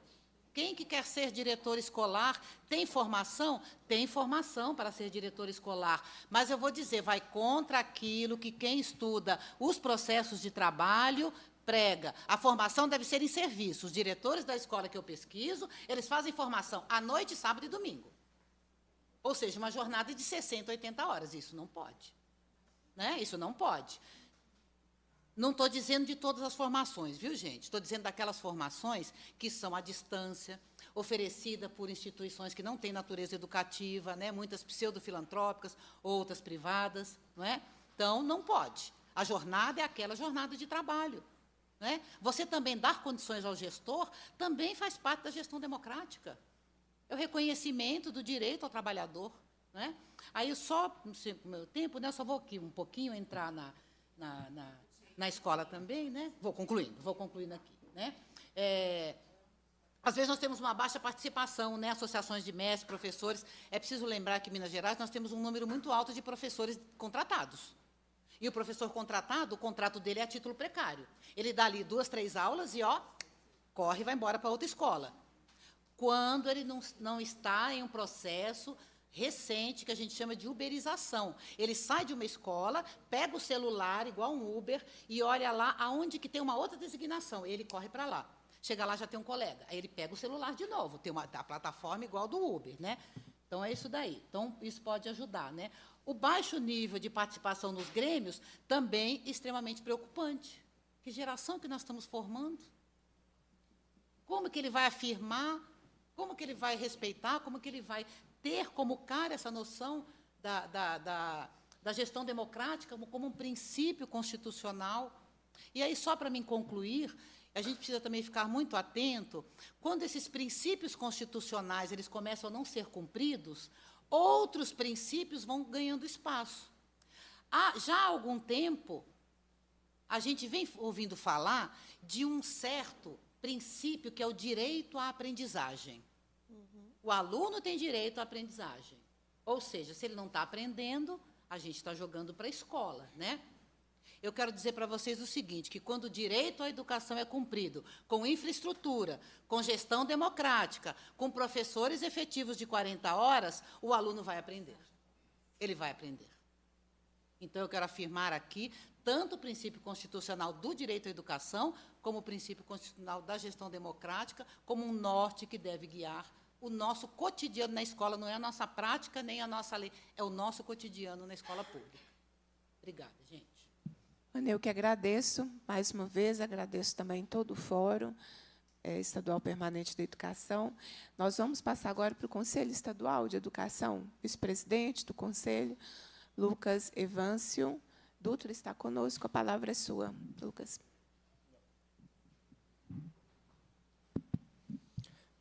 Olá, bom dia a todos e todas. Cumprimento na figura da deputada Beatriz, a todos os presentes, também a quem está podendo nos assistir de casa ou aqui na plateia. Queria agradecer o convite de participação, muito honra o Conselho Estadual de Educação estar aqui.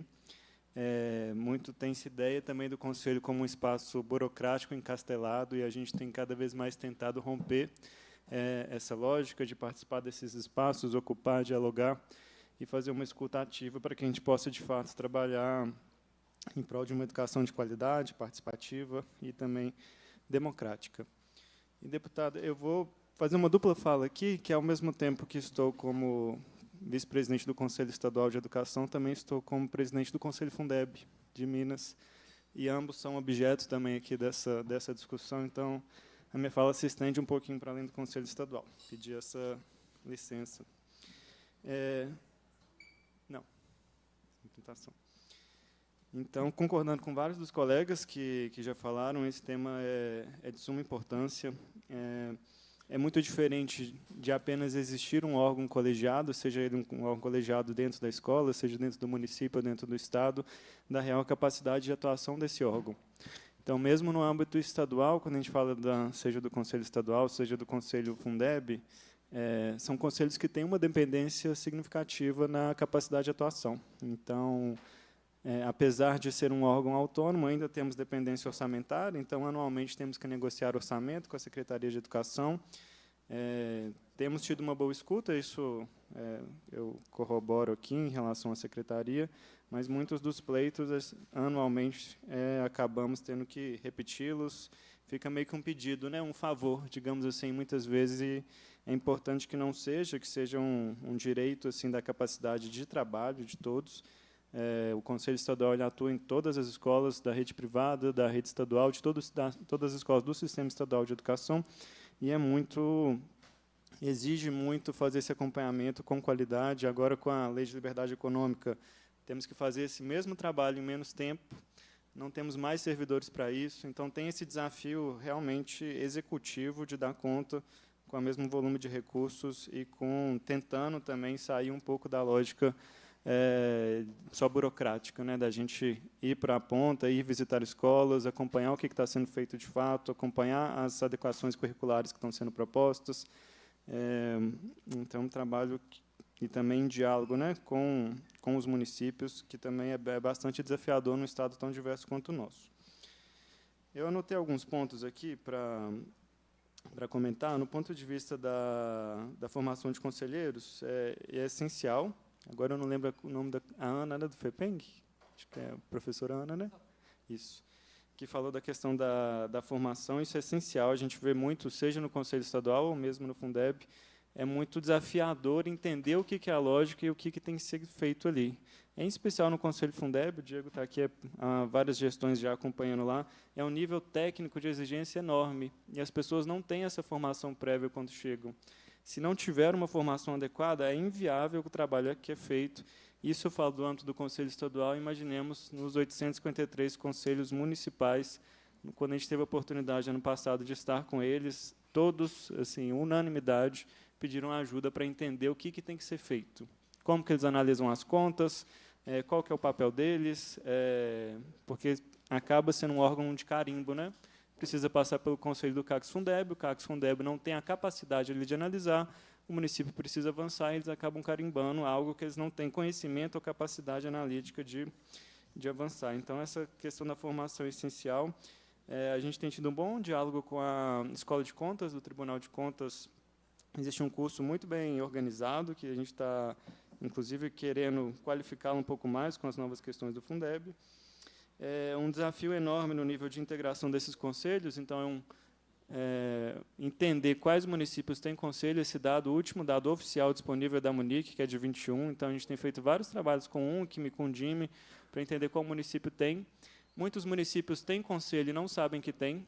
Em várias conversas a gente já teve, aí entra também a lógica do sistema próprio, que impacta a questão do sistema estadual e do papel do Conselho Estadual. Quando conversamos com alguns municípios, eles não sabiam que tinha um sistema próprio. E isso muda toda a lógica de funcionamento, de regulamentação, de gestão democrática. Então, da importância que isso seja continuamente trabalhado na lógica que a gestão democrática ela não é natural, né, como também foi muito bem falado. Temos duas normas, e aí, reforçando um pouco o trabalho do Conselho, que a gente tem feito do ponto de vista da gestão democrática. Recentemente, publicamos a Resolução 500, que organiza o papel dos sistemas de ensino. Agora, a gente tem o Sistema Nacional de Educação, mas na lógica dos sistemas municipais, o sistema estadual e da possibilidade do sistema único, já previsto na LDB. E, nessa norma, a gente reforça a importância da promoção da gestão democrática em todas as instâncias como papel essencial, inclusive aqueles municípios que quiserem fazer constituírem-se um sistema próprio, eles devem ter, obrigatoriamente, o seu Conselho Municipal de Educação e prever uma gestão democrática e participativa no âmbito dele. E também na Resolução 496, que é a resolução básica do processo de autorização de cursos e instituições de educação básica, que reforçamos também a importância que, no âmbito do PPP e do regimento escolar, haja processos de participação com ampla participação da comunidade escolar, professores, docentes, discentes, servidores também que trabalham dentro das escolas. E isso também, na mesma resolução, no artigo 194, que a gente reforça a importância que seja secretarias municipais ou estadual de educação, no âmbito do sistema estadual de educação, que normatizem políticas para ampliação e promoção da gestão democrática. Falei um pouco no início, né, os desafios orçamentários. Hoje, o orçamento do Estado ele está, para os conselhos, é um bloco orçamentário. Então, a gente tem o Conselho Estadual, o CACS-Fundeb e o Conselho de Alimentação Escolar, todos dividindo o mesmo orçamento. Obviamente, o Conselho Estadual com um pouco mais de orçamento frente às obrigações que tem, mas da importância que seja programado com antecedência qual que é esse recurso, quais são as propostas conjuntamente, para que a gente não tenha um processo de negociação anualmente sobre o recurso. E, por fim, uma coisa que, em relação ao que foi falado, dos dados, em especial dos dados de direção escolar, que ainda não foi mencionado, mas que é muito relevante para a gente entender os avanços que tivemos nos últimos anos, em especial com a alteração do novo Fundeb, a condicionalidade 1 do VAR, que ela traz a exigência de processos democráticos e processos seletivos com critérios técnicos para a seleção de diretor escolar. Parte dessas melhorias que a gente vê de 21 para cá, em termos de ampliação do número de diretores com esse processo seletivo, é muito em virtude, entende-se, né, sobre essas alterações do Fundeb, não especificamente de políticas específicas de um ente ou de outro, uma vez que essa é uma melhoria que a gente vê a nível nacional nos resultados, seja também para cada uma das redes. Então, isso é importante de destacar, enquanto os demais indicadores, no geral, seja para Minas Gerais, seja para a rede estadual, a gente não vê avanços tão significativos, né, nesse ponto. E que é importante que esse papel aqui feito hoje dentro da comissão e com essa pluralidade que a gente está tendo aqui, de entender quais são as razões porque a gente não consegue avançar. Isso não é uma questão só de Minas Gerais, mas não vemos a nível nacional e outras redes também melhorias significativas nesse processo, com políticas específicas, né? É uma estagnação grande em relação à perspectiva da gestão democrática nesse sentido. e da importância, quando a gente fala, por fim, concluindo também da gestão democrática, da transparência também do processo. Então, há meios que, não exclusivamente quando a gente fala das metas, os indicadores que estão no PNE e que vão ser construídos agora no novo PNE, mas de gerar essa transparência que também compõe essa gestão democrática, né? Seja no envio de dinheiro direto para a escola definindo como que é esse recurso, então acompanharmos como que foi a ampliação via PDDE no nível nacional, mas também via Caixa Escolar aqui no nível estadual, e agora com os novos instrumentos de transparência, com o BB Ágil, que a Secretaria possa cada vez mais deixar isso transparente para acompanhamento, seja dos órgãos de controle, Tribunal de Contas, conselhos, mas também da sociedade, como que está sendo deliberado o recurso que vai ser investido na escola, se a escola está participando dessas escolhas, e também qual o recurso está sendo investido, quanto, como, e também o recurso que já está em conta, né, porque tem um valor significativo na conta das escolas, e da importância desse recurso ser feito de forma dialogada com quem está lá na gestão. É isso, presidente, agradeço a fala. Eu agradeço. Me permita só fazer uma consideração. Está com o Conselho Estadual de Educação na mesa, Conselho Estadual do Fundeb. O governo do Estado utilizou recursos do Fundeb para o projeto Somar, né, para pagar a OS. Inclusive, teve uma atuação fundamental do Tribunal de Contas em 2021, e, a partir de 2022, o Estado não utilizou recursos do Fundeb, mas, em 2021, foram mais de 5 milhões de reais pagos para a OS de Feira de Santana, na Bahia, recursos do Fundeb. Acho que é um pontinho de alerta que eu quero deixar. O outro, porque a gente vai ouvindo, vai puxando a memória, né? O outro Tribunal de Contas, que, graças a Deus, compreendeu a complexidade do que estava em curso, porque a categoria gritava, eu gritava e ninguém ouvia, categoria o Sindiúti, que eu quero dizer, né? Em relação ao Mãos Dadas. O Mãos Dadas é um esquema gravíssimo, pessoal. Mãos Dadas, o dinheiro saiu daqui como Fundeb, chegou no município como convênio. Saiu do Estado como Fundeb. Eu vou encaminhar a cópia da minha denúncia, que está no Tribunal de Contas do Estado. O tribunal, depois de uma solicitação minha, depois de analisar que tinha pertinência, né, não basta solicitar, o tribunal suspendeu o projeto Mãos Dadas. O dinheiro saía daqui comprovado, tem uns espelhos. Tem uns espelhos. Como é que saía aqui do governo do Estado como Fundeb, chegava no município como convênio, e aí, como convênio, não é utilizado como Fundeb. Então, um desvio de dinheiro do Fundeb gritante, criminoso. Eu vou encaminhar a cópia para o Conselho do Fundeb, porque depois, né, nós demonstramos essas irregularidades, tem uma decisão liminar do Tribunal de Contas do Estado suspendendo o programa Mãos Dadas, né, que é aquele da transferência das matrículas do ensino fundamental para os municípios, de todo o ensino fundamental, mediante contrapartida financeira. Na contrapartida financeira, quase R$ 1 bilhão de reais de recursos do Fundeb saiu daqui o Fundeb, chegou no município convênio, aí o prefeito fez o que quis. E as obras que você encontra pelo caminho inacabadas? E as obras que já deveriam ter sido entregues há 1 ano, 2 anos, e que dinheiro público, que saiu daqui como Fundeb, chegou no município como convênio e ninguém está fiscalizando, porque a obra está lá parada. Eu viro e mexo, uma obra aparece na minha frente quando eu vou nos municípios. E aí, é claro que, evidente, na medida em que eu identifico isso, eu encaminho aos órgãos competentes. Mas, percebam, financiamento é à tarde, né? Desculpa. Mas isso tem a ver com gestão democrática no fortalecimento dos conselhos, na sua autonomia e no seu poder de fiscalização. Né? Porque eu sempre costumo dizer, eu vou repetir isso à tarde, Minas tem recursos na área da educação para fazer a sua rede funcionar. O que está acontecendo? Mas essa pergunta é para tarde, que eu empolguei. Vamos lá. Agora, nós vamos ouvir a Undime, que está presente conosco, é o Fernando, que é o secretário municipal de Educação de Sete Lagoas, representando a Undime. Quero agradecer, secretário, o presidente da Undime esteve conosco numa audiência, convidei para que permanecesse conosco, e a Undime está presente em todas as audiências desde então. Os municípios são muito importantes, são muito relevantes, e te passo a palavra, então, para que o senhor traga a sua contribuição ao debate. Bom dia a todos. Eu fiquei muito lisonjeado de poder representar a Undime. O presidente Jonatas pediu para que fizesse. Agradeço à deputada Beatriz Cerqueira pelo convite. Cumprimento todos em nome dela, os meus conterrâneos que estão ali do Sindiúte, Sete Lagoas, Marquinhos.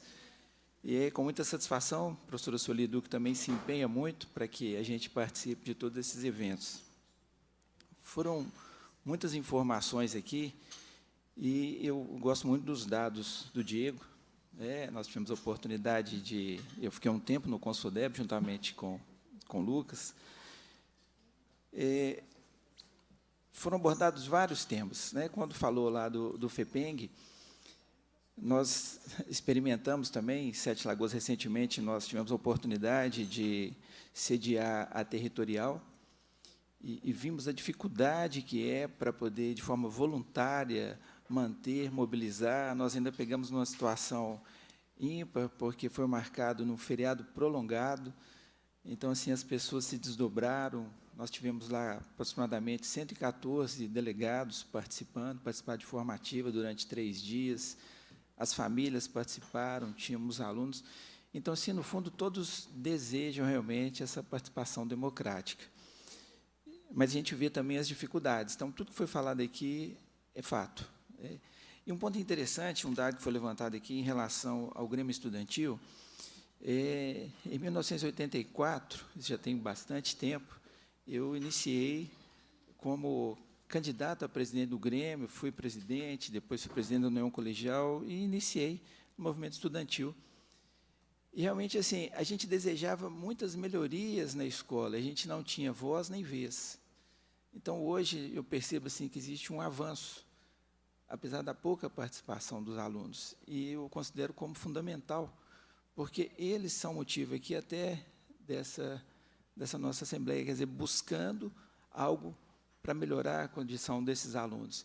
E me recordo que, na terça-feira, no município, prioritariamente, os nossos alunos são de educação infantil, ensino fundamental 1, então nós temos poucos alunos, fundamental 2, o médio fica só por conta do Estado, mas visitando algumas escolas, foi bem interessante que uma menininha chegou para mim e falou assim: secretário, será que o senhor pode providenciar um espelho maior aqui para o banheiro?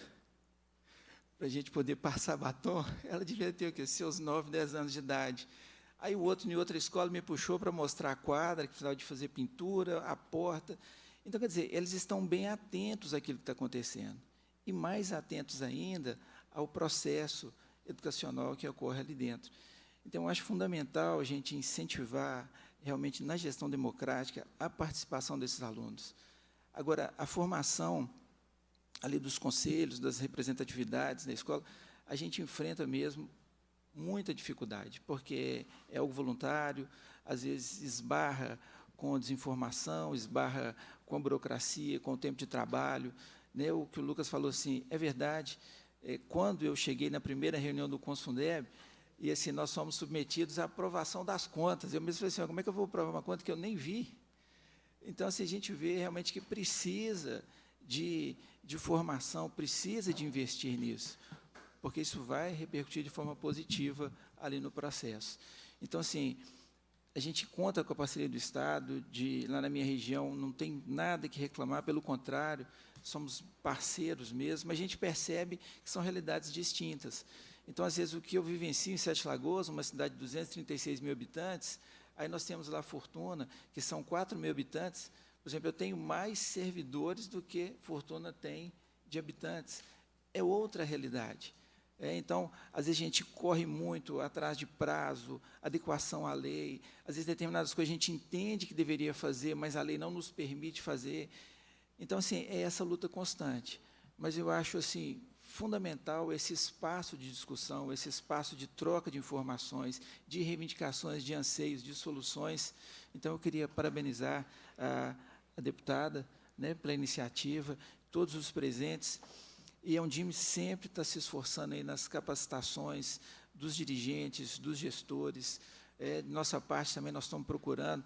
O Marcos, que está ali, ele volta e meia, vai lá tomar um café comigo, nunca leva o pão de queijo, mas está presente, porque, assim, são frentes diferentes, mas todos desejam a mesma coisa, a melhoria da educação. Então, eu agradeço muito aqui, viu, o convite, e volto a dizer, estou aqui representando o presidente, que não pôde se fazer presente. Deputada, muito obrigado.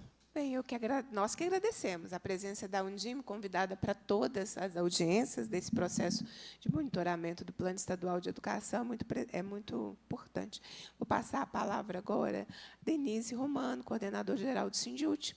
Agradeço também, Denise, a parceria do Sindiúti nesse processo de fiscalização, é muito importante. Então, muito obrigada. A palavra é sua. Muito obrigada, deputada. Agradecer e ressaltar a importância desse monitoramento para os trabalhadores em educação e para os estudantes daqui do Estado de Minas Gerais. Todas as apresentações feitas aqui nesse tema, nessa meta, na meta da gestão democrática, saltam aos olhos os dados bem trazidos pela companheira Ana do FEPENG, e, através dela, saúdo todos que estão aqui na mesa. A representação dos gestores está sempre garantida.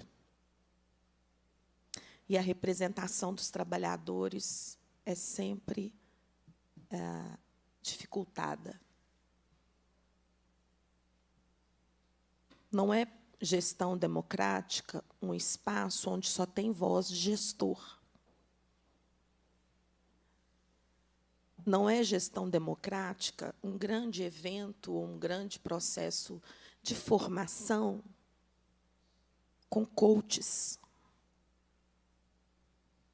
presentes, relatando exatamente o que a Ana disse, palestras sobre empreendedorismo e sobre mérito próprio, ou esqueci a palavra, meritocracia. Então, queria deixar isso registrado. Em relação aos números e aos dados trazidos pela Secretaria de Estado da Educação, é importante a gente não descolar da realidade que nós vivemos nos últimos 7 anos. Então, a deputada trouxe muito bem em relação ao processo de municipalização das escolas através do Mãos Dadas. O projeto Mãos Dadas foi exatamente, além de tudo que foi trazido aqui pela deputada em relação aos recursos, de todas as denúncias que nós fizemos e toda a luta no interior do Estado contra a municipalização, o projeto Mãos Dadas foi um exemplo exato do que não é gestão democrática. Porque as comunidades sequer foram informadas que a escola estaria num processo de municipalização, que o município estaria.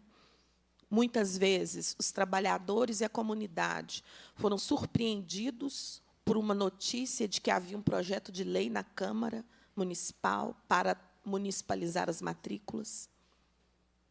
Nós tivemos situações em que a sociedade do município sequer soube.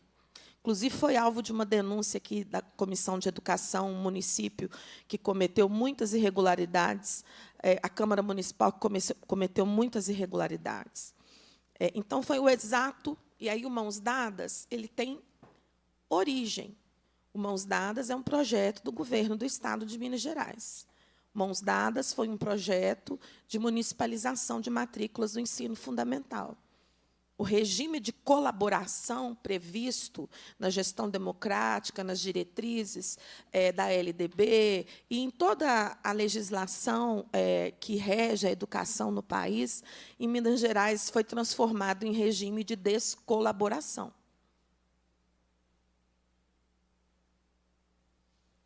E aí é importante fazer um encadeamento dos processos, porque, quando eu digo que a comunidade escolar não foi ouvida, e e não foi ouvida através dos por causa do Mãos Dadas, e não foi ouvida em muitos outros projetos implantados pela Secretaria de Estado da Educação. Quando eu digo comunidade escolar, eu estou falando dos diretores das escolas também.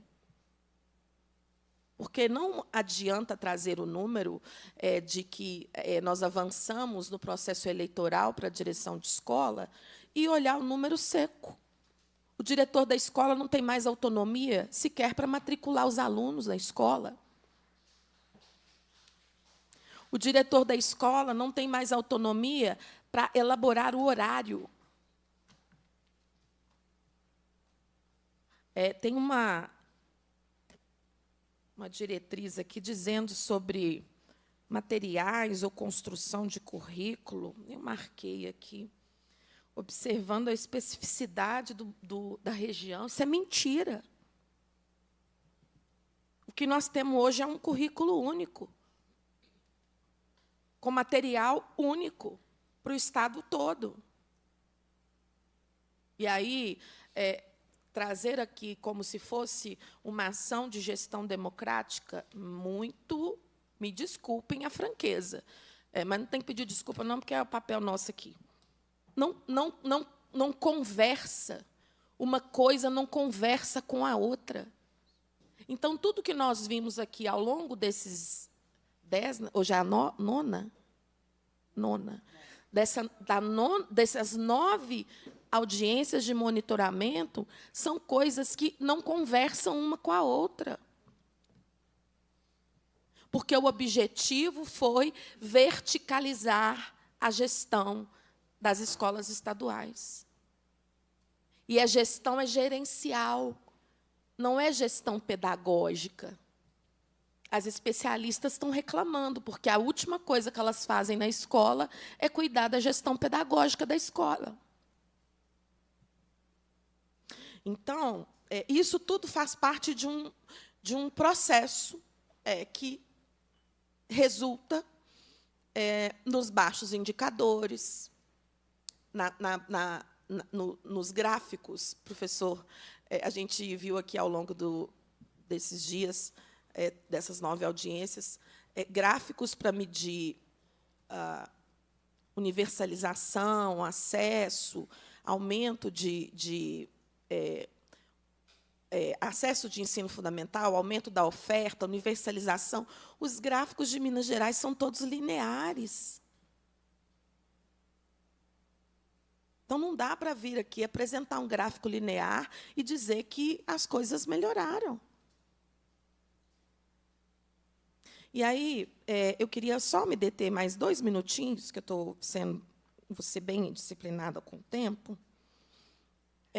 Eu queria falar, eu sei que a Clarice vai falar aqui também, mas é importante a gente dizer, porque o Sindut também integra o FEPENG, compõe o FEPENG, não compõe o Conselho Estadual de Educação, mas compõe o FEPENG. A reunião com o secretário para discutir sobre a Secretaria Executiva para viabilizar as operações, a atuação do FEPENG, foi 9 de abril. Mas, antes desta reunião, já haviam sido feitas enormes e várias tentativas. Até hoje não tem. Porque não tem boa vontade política. Porque, para nomear para os conselhos, os conselhos que têm interesse do Estado, os conselhos da Copasa, gestor da Copasa, da CEMIG e de outros conselhos, é rapidinho.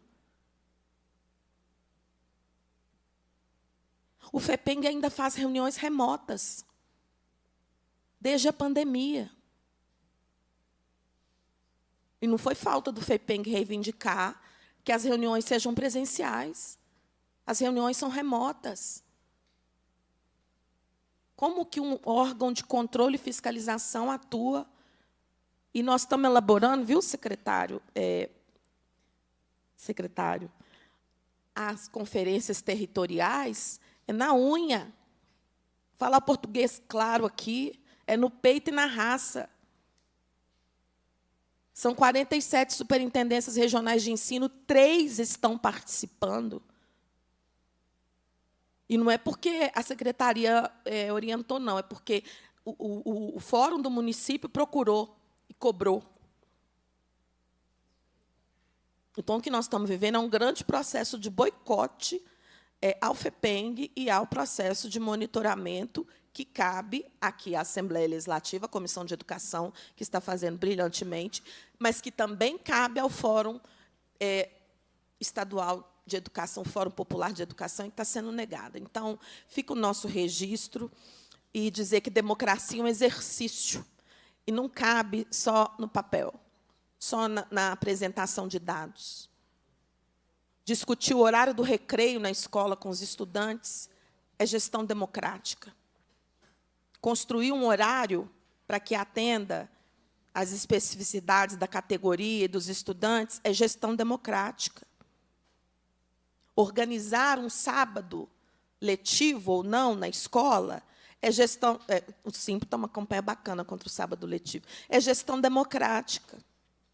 Não é simplesmente mandar o documento e mandar o e-mail, o memorando e mais 50 memorandos depois para explicar o primeiro memorando, porque as pessoas têm dificuldade de entender. Então, escola não é um lugar que precisa ser gerenciado da forma como está sendo gerenciada aqui no Estado, porque a escola tem outra natureza, tem outro objetivo, que não o de ser um local de gerência para obtenção de dados, para obtenção de indicadores que não significam e não conversam com quem está no cotidiano da escola. Obrigada.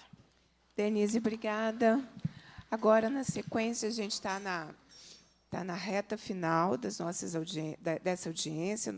Eu propositadamente deixei para o final Ministério Público de Contas e Tribunal de Contas, porque acho que as instituições fazem apontamentos, né, gerais e finais muito importantes para os próximos passos.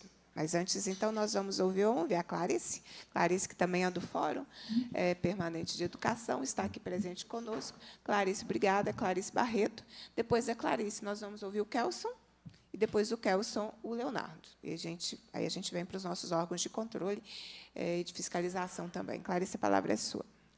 Ok, muito obrigada. Queria agradecer à deputada Beatriz essa oportunidade e a Analise, a nossa guerreira lá do FEPENG, né, sobrecarregada. Né?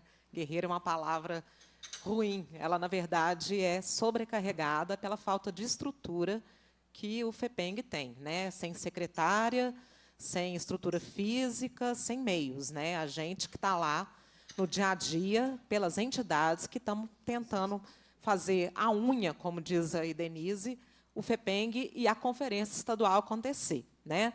Dar um salve aqui para os meus colegas, trabalhadores da educação. No FEPENG, eu represento os trabalhadores da educação privada, né? Através do Simpro Minas. Então, eu queria ressaltar também, gente, que a questão da territorial da Conferência Estadual de Educação em Belo Horizonte, porque Belo Horizonte, por ser a capital, um município grande, ele é tido como uma territorial. A territorial está ameaçada, né, porque não temos o apoio da Secretaria Municipal de Educação de Belo Horizonte. A SMED não está apoiando o Fórum Municipal de Educação, e as entidades que compõem o fórum que fizeram um grupo para tentar fazer acontecer, mas só que está tendo muita dificuldade. Então, gostaria de deixar registrado esse problema que nós estamos tendo com a Territorial de BH. Como é que a Territorial de BH não vai participar da Conferência Estadual de Educação, não vai eleger seus delegados para a etapa estadual em setembro? Né? Então, é um registro que eu queria deixar aqui, para a gente olhar com carinho a questão da etapa territorial, né, de BH. A fala da minha antecessora aqui, a Ana Saraiva, foi muito contundente na questão, né, da gestão democrática, da colega Denise, que também acompanha o fórum, pelo Sindiúti. Eu queria só lançar um pouquinho de luz aqui para a minha categoria, que eu represento dentro do FEPENG, que são os professores e os trabalhadores da educação privada. Né? Então, gente, falar em gestão democrática nas instituições de ensino privado parece surreal, inusitado. Né? Por quê? Vocês sabem muito bem a questão das leis de mercado aí que regem. Né? Mas isso é plenamente possível, né? Basta aí, depende de vontade de gestão, para se a gente chegar aos processos avançados da democracia, né, dos processos pedagógicos, dos comprometimentos com a educação de qualidade, né? Já ficou, pelas falas que me antecederam aqui, já ficou mais que provado que gestão democrática traz qualidade para a educação, né? E com a harmonia do ambiente escolar de onde se trabalha, né? Gente, os dilemas dos professores do setor privado e dos trabalhadores, em geral, os auxiliares administrativos também, passam despercebidos pela sociedade, né? A gente tem muitas dificuldades com as condições de trabalho, a insegurança do contrato de trabalho e no emprego, e também a questão da gestão democrática, né, que passa ao largo, né? Não existe democracia nas escolas, nas instituições privadas. Não existe a participação dos professores. A participação dos alunos, vez ou outra você vê um grêmio, mas é muito esparso, né? E talvez um pouco mais dos pais, né? Porque tem algumas associações de pais por colégio, né? Privado. Mas assim também não é uma coisa consolidada, né? Sobre os trabalhadores da educação privada, a legislação passa ao largo e esquece um pouco a gente, né? Tem legislações, né? A gente tem a CLT, mas que está sendo dilapidada, né, dia a dia, desde o que a gente chama de deforma trabalhista, né? E essas coisas têm piorado com os contratos precários, né? Gente, eu não sei se vocês sabem, as instituições de ensino superior privado estão contratando a gente como MEI. E, para espanto, muitas instituições de educação básica, e em Sete Lagoas, a gente está tendo isso, sabe, secretário? Que nós estamos tendo que intervir, também é instituição de educação básica contratando professor como MEI, né? Aí tem aí uma quebra do contrato de trabalho, que a pessoa vira de CLT para MEI, e o sindicato já está se movendo com relação a isso, né? Com vistas a impedir esse descaso com os professores e com a precarização do trabalho docente, né? Mas a gente passa ao largo de marcos importantes, como o Plano Nacional de Educação, que ignora os trabalhadores do setor privado, né? E que silencia entre nós, e, de certa forma, o Sistema Nacional de Educação, pois a gente não tem garantia de regulamentação e supervisão das instituições privadas no que tange aos trabalhadores. Então, aí, como é que você tem democracia se os trabalhadores não estão protegidos pela legislação? E aqui eu não estou dizendo questão de dinheiro público para a educação privada, não, gente. Dinheiro público é para a educação pública. Eu estou falando aqui de leis que protegem o trabalhador da educação privada, né? A CLT não está sendo suficiente, até porque o professor tem especificidades que vocês bem conhecem, né? E aí eu estou falando que a gente fica com contratos precários, jornadas extenuantes, a lei do piso não nos contempla. E aí, gente, a grande maioria, eu não estou falando de meia dúzia que paga bem, não. A grande maioria das escolas de educação infantil e educação básica, até Fundamental 1, né, pela mesma jornada, não paga o que o setor público paga. Né? Aí eu sei dos problemas, né, da implementação da lei do piso aqui no Estado de Minas, nos municípios, mas, né, comparando com o setor privado, a grande maioria das escolas privadas paga menos. Tá, gente? Menos. Existe um mito aí, mas não é verdade, a gente não ganha mais. Tá? Então, gestão democrática surge aí como um alienígena, né, para a gente, né? Surge nessa contradição da lógica mercantil. Só que nós não podemos enxergar a educação como mercadoria. A educação é um direito constitucionalmente assegurado. E, por isso, cabe ao setor privado ofertar como alternativa, né? O certo seria todo mundo dentro com uma vaga nas escolas públicas, né? Porém, se é ofertado de forma alternativa, tem que ter regramento, gente, porque é um direito constitucionalmente garantido. Então, tem que seguir os princípios que regem a educação pública, né? De transparência, protagonismo dos sujeitos, justamente por se tratar de um direito constitucional e que a gente não entende que seja como mercadoria. Infelizmente, a Constituição não garante que seja como forma de concessão, mas a gente tem que enxergar como forma de concessão. Tá bom? Então, gente, eu queria deixar esse recado aqui, né, que as instituições de ensino privado, não existe educação de qualidade sem democracia nas escolas. E nós não temos, como a Denise lembrou aí, né, nós estamos numa campanha ferrenha contra o sábado letivo, porque ele surge imposto ao trabalhador da educação privada. Imposto. Cumpra-se. Né? Bom, e as escolas serão, de fato, democráticas quando todo o processo educativo tiver assento garantido, né, das deliberações do processo ensino-aprendizado. Isso inclui pais, alunos, gestores e professores. Isso é um princípio constitucional e que foi corroborado pela Lei de Diretrizes e Bases da Educação de 96. Tá, gente? Então, eu queria lançar a luz para a nossa categoria, que está muito nas sombras, né, nessas discussões de gestão democrática, e tentar sensibilizar que essa seja uma discussão de todos nós trabalhadores, chamar aí os nossos trabalhadores da educação privada para fazer coro com os trabalhadores da educação pública, desculpa, para fazer coro conosco, os trabalhadores da educação privada. Agradeço novamente o espaço. Obrigada. Eu que agradeço a presença conosco. Muito obrigada. Nós vamos agora, eu vou passar a palavra para o diretor da Escola Estadual, deputado Ilacir Pereira Lima, Belo Horizonte, o Kelson. A escola foi visitada pela Comissão de Educação, Ciência e Tecnologia, foi nessa semana, né? Nessa segunda-feira. Quero aproveitar a oportunidade de parabenizá-lo pelo trabalho, pela gestão da escola. Né? Tive a oportunidade... Aquela última apresentação é da escola que ele é diretor, porque aquele antes e depois que você me encaminhou, eu apresentei ontem também para demonstrar como as escolas estão batalhando, né, e como as gestões das escolas têm feito muito. Né, eu fiz uma apresentação das 6 escolas que a Comissão de Educação visitou, das escolas que estão no leilão. E, por falar no leilão, quando eu ouvi o presidente do Conselho do Fundeb, era do leilão das escolas que eu queria ter comentado, porque ontem faltou essa pergunta, né? Ou, na verdade, não faltou a pergunta, faltaram muitas respostas, mas os 22.350.000 ficaram em qual rubrica que o Estado vai repassar para o fundo de investimento? Vamos fazer essa pergunta, inclusive por requerimento, porque não são 22.350.000, fora o bônus. Nós também aprendemos ontem que, além dos 22.350.000, que será pago por mês, tem um bônus. Então, aquele esforço, olha só, professora Ana, aquele esforço de melhorar a escola, de melhorar o processo de aprendizagem dos alunos, o fundo de investimento que vai ganhar um bônus, que pode chegar a R$1.100.000 por mês.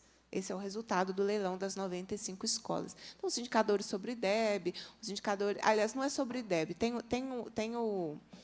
o indicador já está no próprio edital, mas naquilo que a escola melhorar, o Estado vai pagar um bônus de acho que R$1.117.000 para o fundo de investimento. Onde vai a fonte desse recurso? Outra pergunta, porque o Fundeb eu fui lembrando das coisas.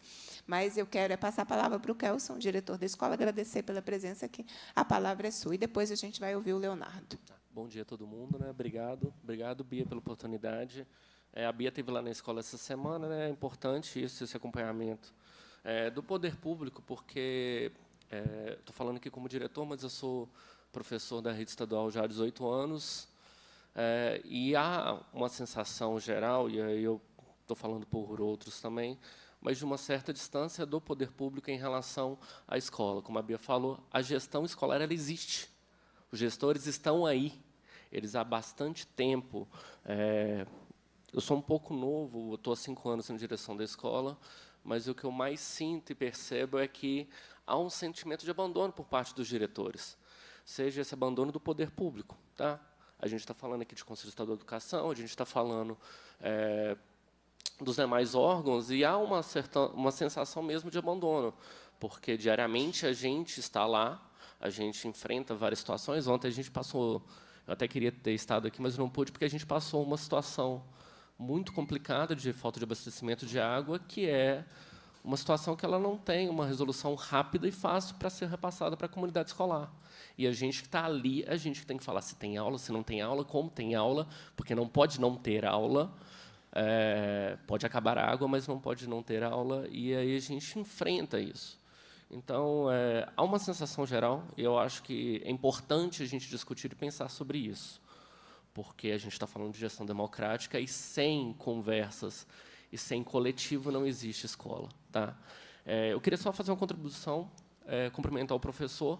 Eu também sou pesquisador em gestão democrática, eu sou orientando do professor Cury, e eu fiz o PDGE, e já respondendo ao Lucas, fazendo uma indagação, eu fiz o PDGE, e aí eu tenho algumas informações que são obtidas...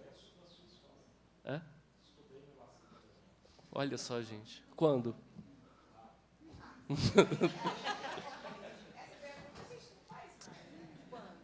Não é para ver se eu já assinei histórico, essas coisas assim. E aí, algumas informações, eu tenho contribuição do professor, sobre o próprio PDGE, né, o Plano de Desenvolvimento de Gestores Escolares, que eu fiz, ou, parafraseando um amigo meu, que fomos obrigados a fazer, durante 2 anos e pouco, durante o horário de trabalho, sem liberação, com a escola pegando fogo, sendo obrigado a separar 2 a 4 horas semanais para sentar no computador, assistir algumas pessoas, fazer algumas atividades e ter um rendimento semanal de acesso e compromisso. Tá? Então, como faço essa pesquisa acadêmica, em setembro de 2024, eu tive uma resposta através da LAI, né, da Lei de Acesso à Informação, assinado pela Diretoria de Desenvolvimento de Gestão Escolar do Governo do Estado. E, à época, eu fiz alguns questionamentos, e aí eu queria destacar só alguns. Tá? O recurso gasto, à época, para promoção dessa formação de diretores escolares, que iniciou com um grupo menor, e aí, como ele falou, foram 3 ondas, foi na casa de R$ 4.180.000, pagos à Fundação João Pinheiro. Tá? Tem aqui a fonte orçamentária, que eu questionei na época que eu estava fazendo um levantamento sobre isso, e me chamava muito a atenção, no processo de formação mesmo, quem eram os tutores e quem eram os professores. E muitos desses professores e tutores eram próprios servidores da Secretaria de Educação. Gente que estava no órgão central, em exercício, que estavam lá no órgão central, participando como mediador ou tutor.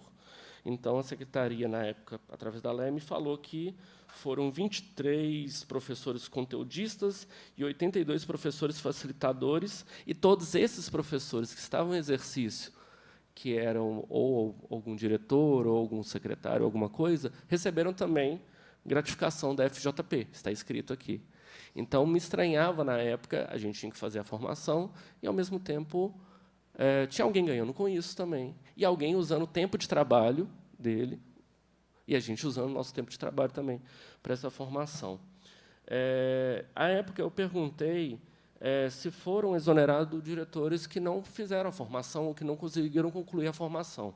Na resposta da LAI, fala que eles ainda não tinham esses dados, mas é de conhecimento público que, em 2025, houveram exonerações de servidores que não contemplaram essa formação ou que não conseguiram realizar, inúmeras justificativas. Mas tem publicação de diário oficial, até porque, na própria resposta da LAI, fala que é obrigatório, porque todo diretor assina um termo com a Secretaria de Formação. E aí, sobre o conteúdo, na resposta da LAI, eles falam que eles não podem falar sobre o conteúdo da formação porque o material foi feito pela FJP. Então, há uma disparidade. A Secretaria de Educação não sabe o conteúdo. Eu sei o conteúdo porque eu fiz e eu tenho os materiais. E fala que foram fornecidos aos, no caso, dos estudantes. Mas eles apresentaram, por exemplo, os módulos. E, nos módulos, a gente não tem menção de gestão democrática. Tá? Vou ler os módulos rapidinho aqui. Primeiro módulo, gestão pública. Ética, ferramentas administrativas, fundamentos legais e jurídicos. Segundo módulo, liderança. Papel de líder e papel do gestor. Gestão de tempo, procedimentos operacionais e gestão de pessoas. Terceiro módulo, monitoramento e avaliação de processos escolares. Monitoramento, plataforma de informação, gestão escolar baseada em evidências. Esse é um termo que, até academicamente, a gente pesquisa, que é um termo muito utilizado para dizer algo e, muitas vezes, não diz nada. O outro módulo de política pública, direito à aprendizagem, fundamentos da educação e equidade na aprendizagem. E o quinto módulo, que muitos dos diretores, quem estava na formação, estava muito ansioso, que era o de gestão administrativa e financeira. E aí teve um problema muito grande, porque foi um módulo sobre a Resolução 3670 da Secretaria de Educação, que era a resolução que geria as caixas escolares, que já estava revogada. Então, nós fizemos um módulo de formação, nós fizemos uma formação sobre caixas escolares de uma resolução que não existia mais. Porque a nova lei de licitações já tinha entrado, o governo não tinha previsto, enfim, vários problemas. Então, foi uma formação que foi feita durante esse período, já em defasagem, e, em momento nenhum, ela contempla a gestão democrática. Tá? E aí teve o que eles chamaram de etapa vivencial, que a gente teve que dialogar com os diretores. Teve muita coisa significativa, de troca de... como tem que ter, mas eu queria destacar a fala e a resposta que está no documento da LAE.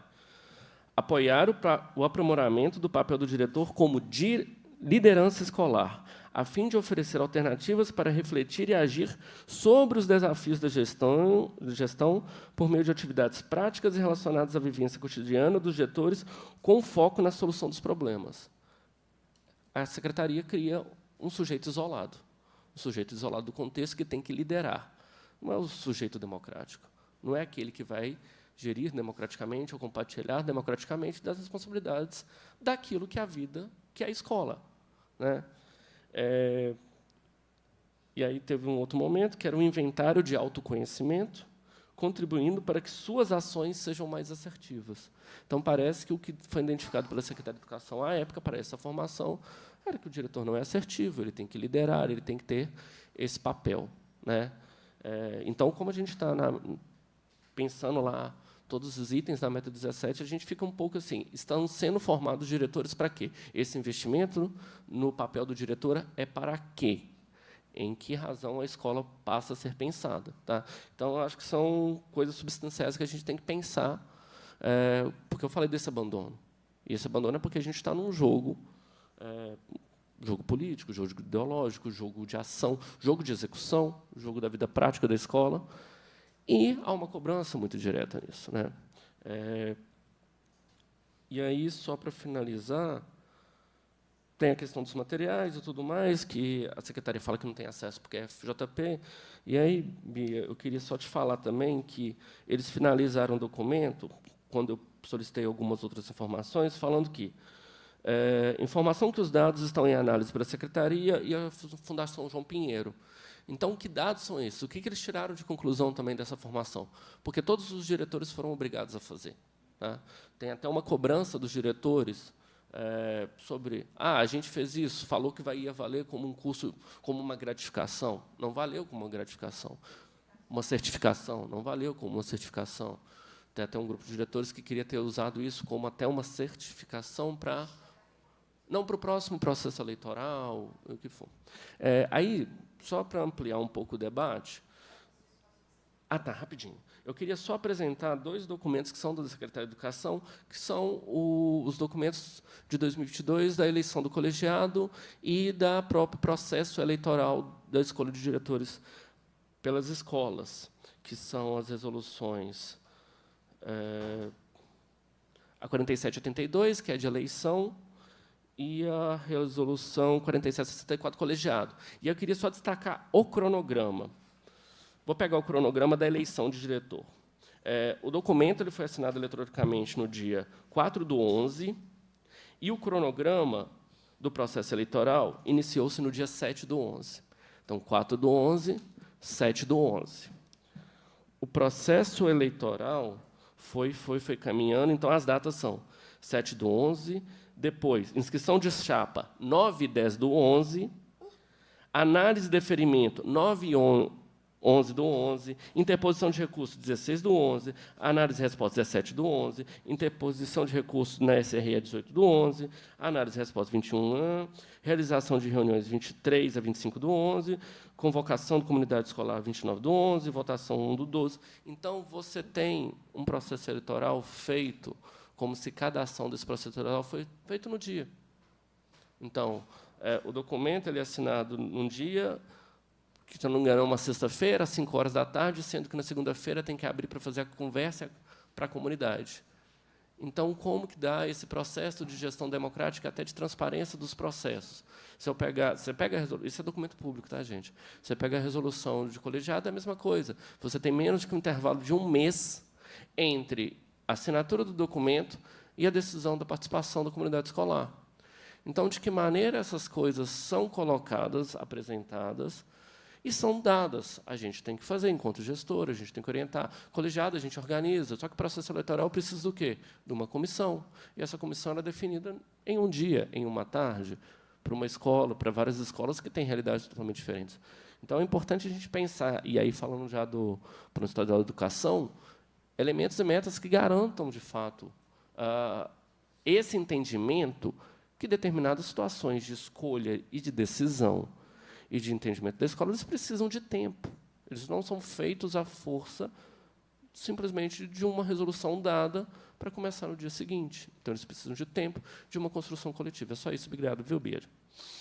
Eu gostaria, se você pudesse encaminhar, tá? É uma audiência pública, é uma atividade institucional do Poder Legislativo, se você pudesse me encaminhar essas respostas que você compartilhou, que são informações que você teve, informações, às vezes, públicas, mas só para possa facilitar o trabalho da atuação da Comissão de Educação aqui da Assembleia. Tá bem?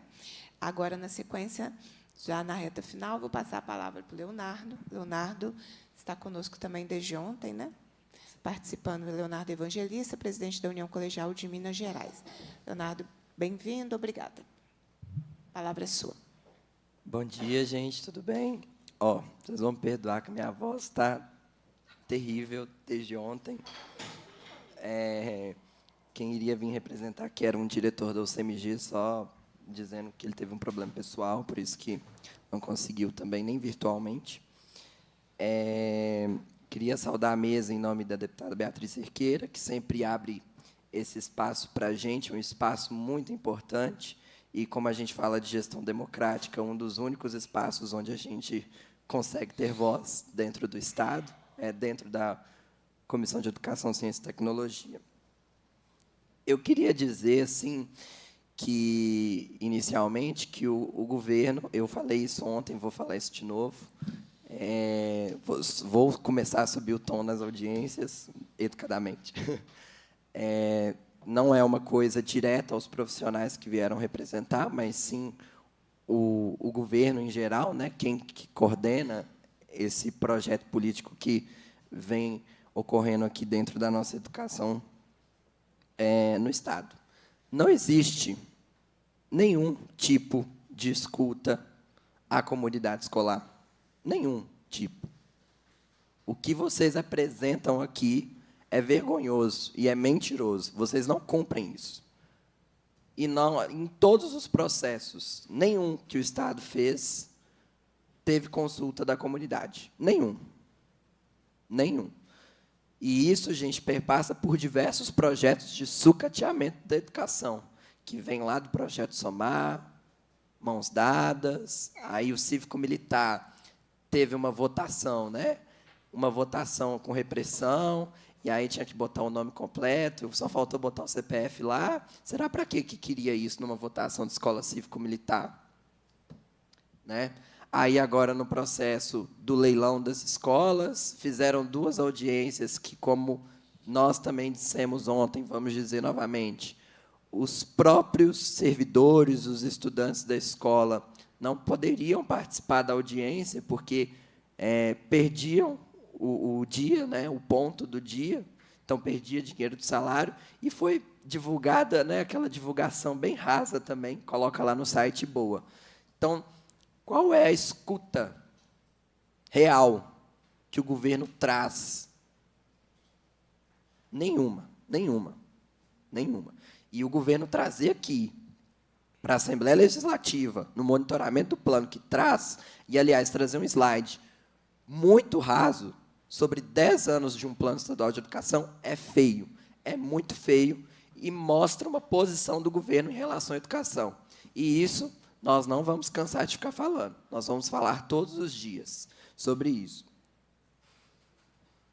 Eu coloquei alguns pontos aqui, como eu sou presidente da UCMG, que é a União Colegial de Minas Gerais, nós estamos falando aqui de estudante, nós estamos falando aqui da organização desses estudantes, então nós estamos falando de grêmio estudantil.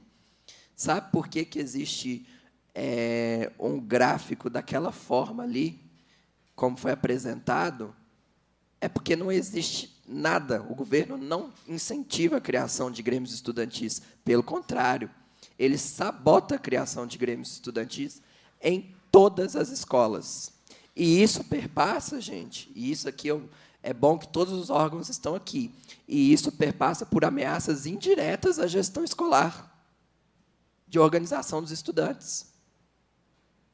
Então, se a gente traz, por exemplo, nas escolas cívico-militares, teve audiência pública, o único espaço de escuta real na questão do projeto de escolas cívico-militares foi ano passado aqui. Nós trouxemos mais de 400 estudantes.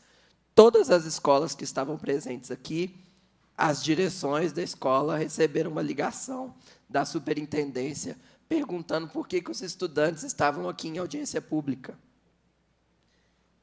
E isso em tom de quê, gente? O que vocês acham? Qual que é o interesse do Estado em ligar para as direções? É para conversar? É para ameaçar, indiretamente, com todo respeito. O quê? Ontem? Gente, ontem o Estado não estava sabendo falar nada aqui do trem do leilão. Um representante do governo, quando acabou a audiência pública, gostaria de dizer também isso para... Eu não sei se eu tenho essa autoridade de pedir para constar em ata, mas um representante da Secretaria de Educação virou para os estudantes que vieram ontem para debater o leilão e falou assim, por que vocês não estão na escola? E estão aqui, debatendo isso. Isso é o cúmulo, gente.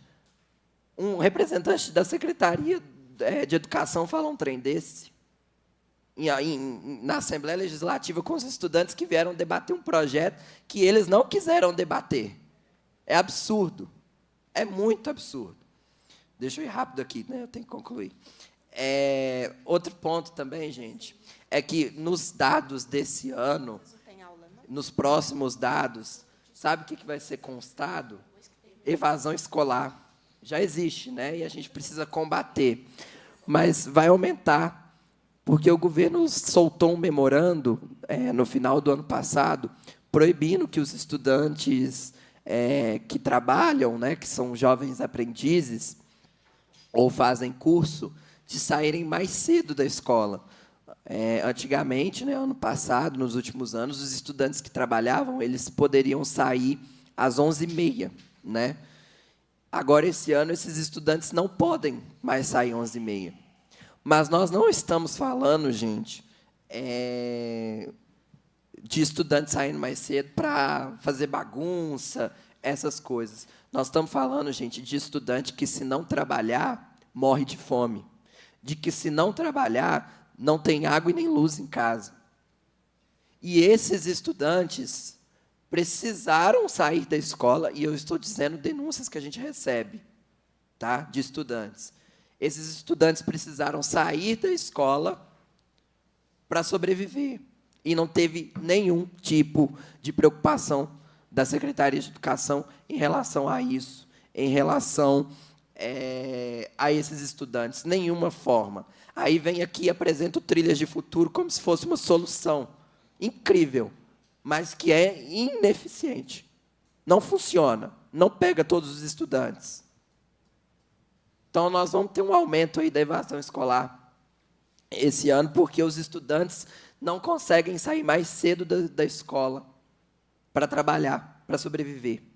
E aí estamos tendo uma sobrecarga no turno noturno, que não é a mesma coisa de estudar de manhã, né?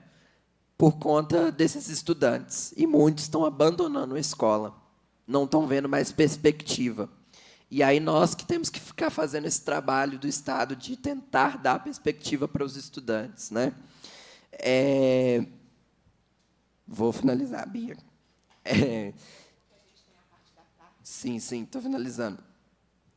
Quando os estudantes, eu já disse sobre a repressão dos estudantes, sobre o Grêmio Estudantil, mas a gente também queria dizer aqui Nós realizamos esse ano o congresso da UBS, foi em São Paulo, e em algumas superintendências de ensino, nós estamos recebendo, né, dos estudantes, dos grêmios estudantis, que a superintendência está enviando mensagem para a direção, falando assim, eles não podem participar desse congresso, eles não podem organizar nada dentro da escola.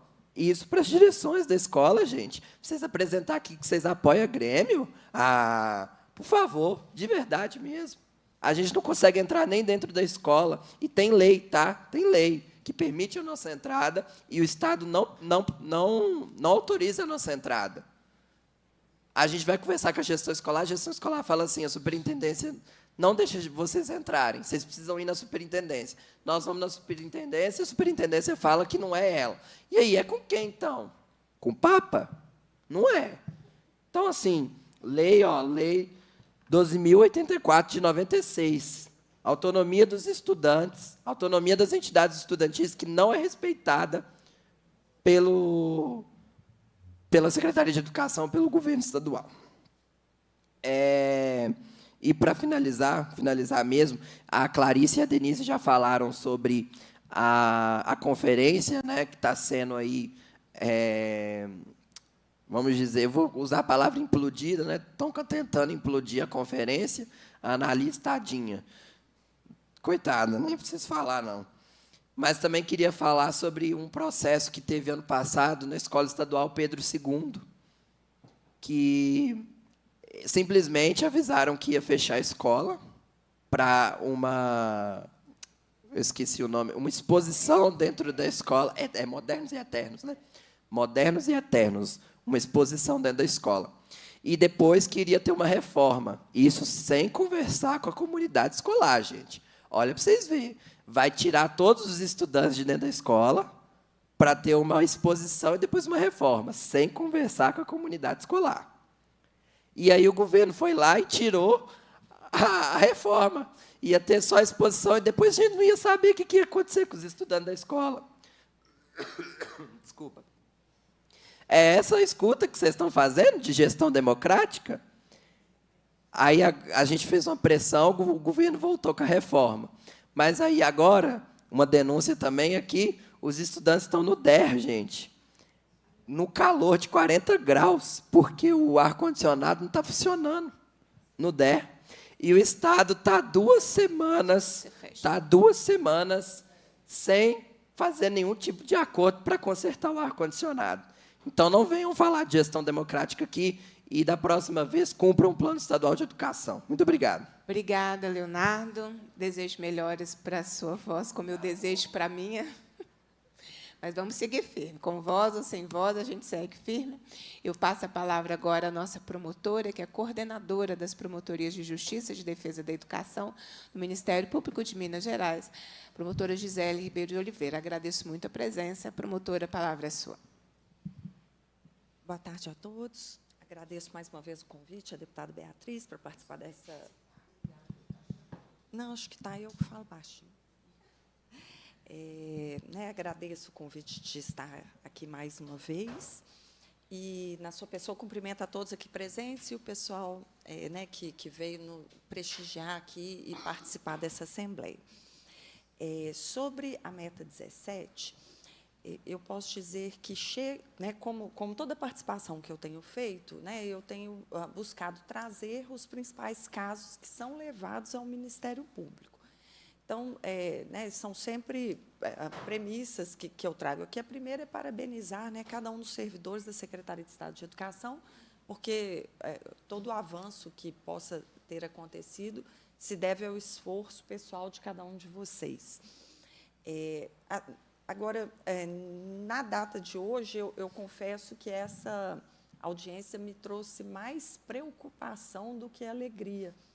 Foram trazidos fatos muito importantes aqui, muitos deles que ainda não foram levados ao Ministério Público e trouxe alguma preocupação.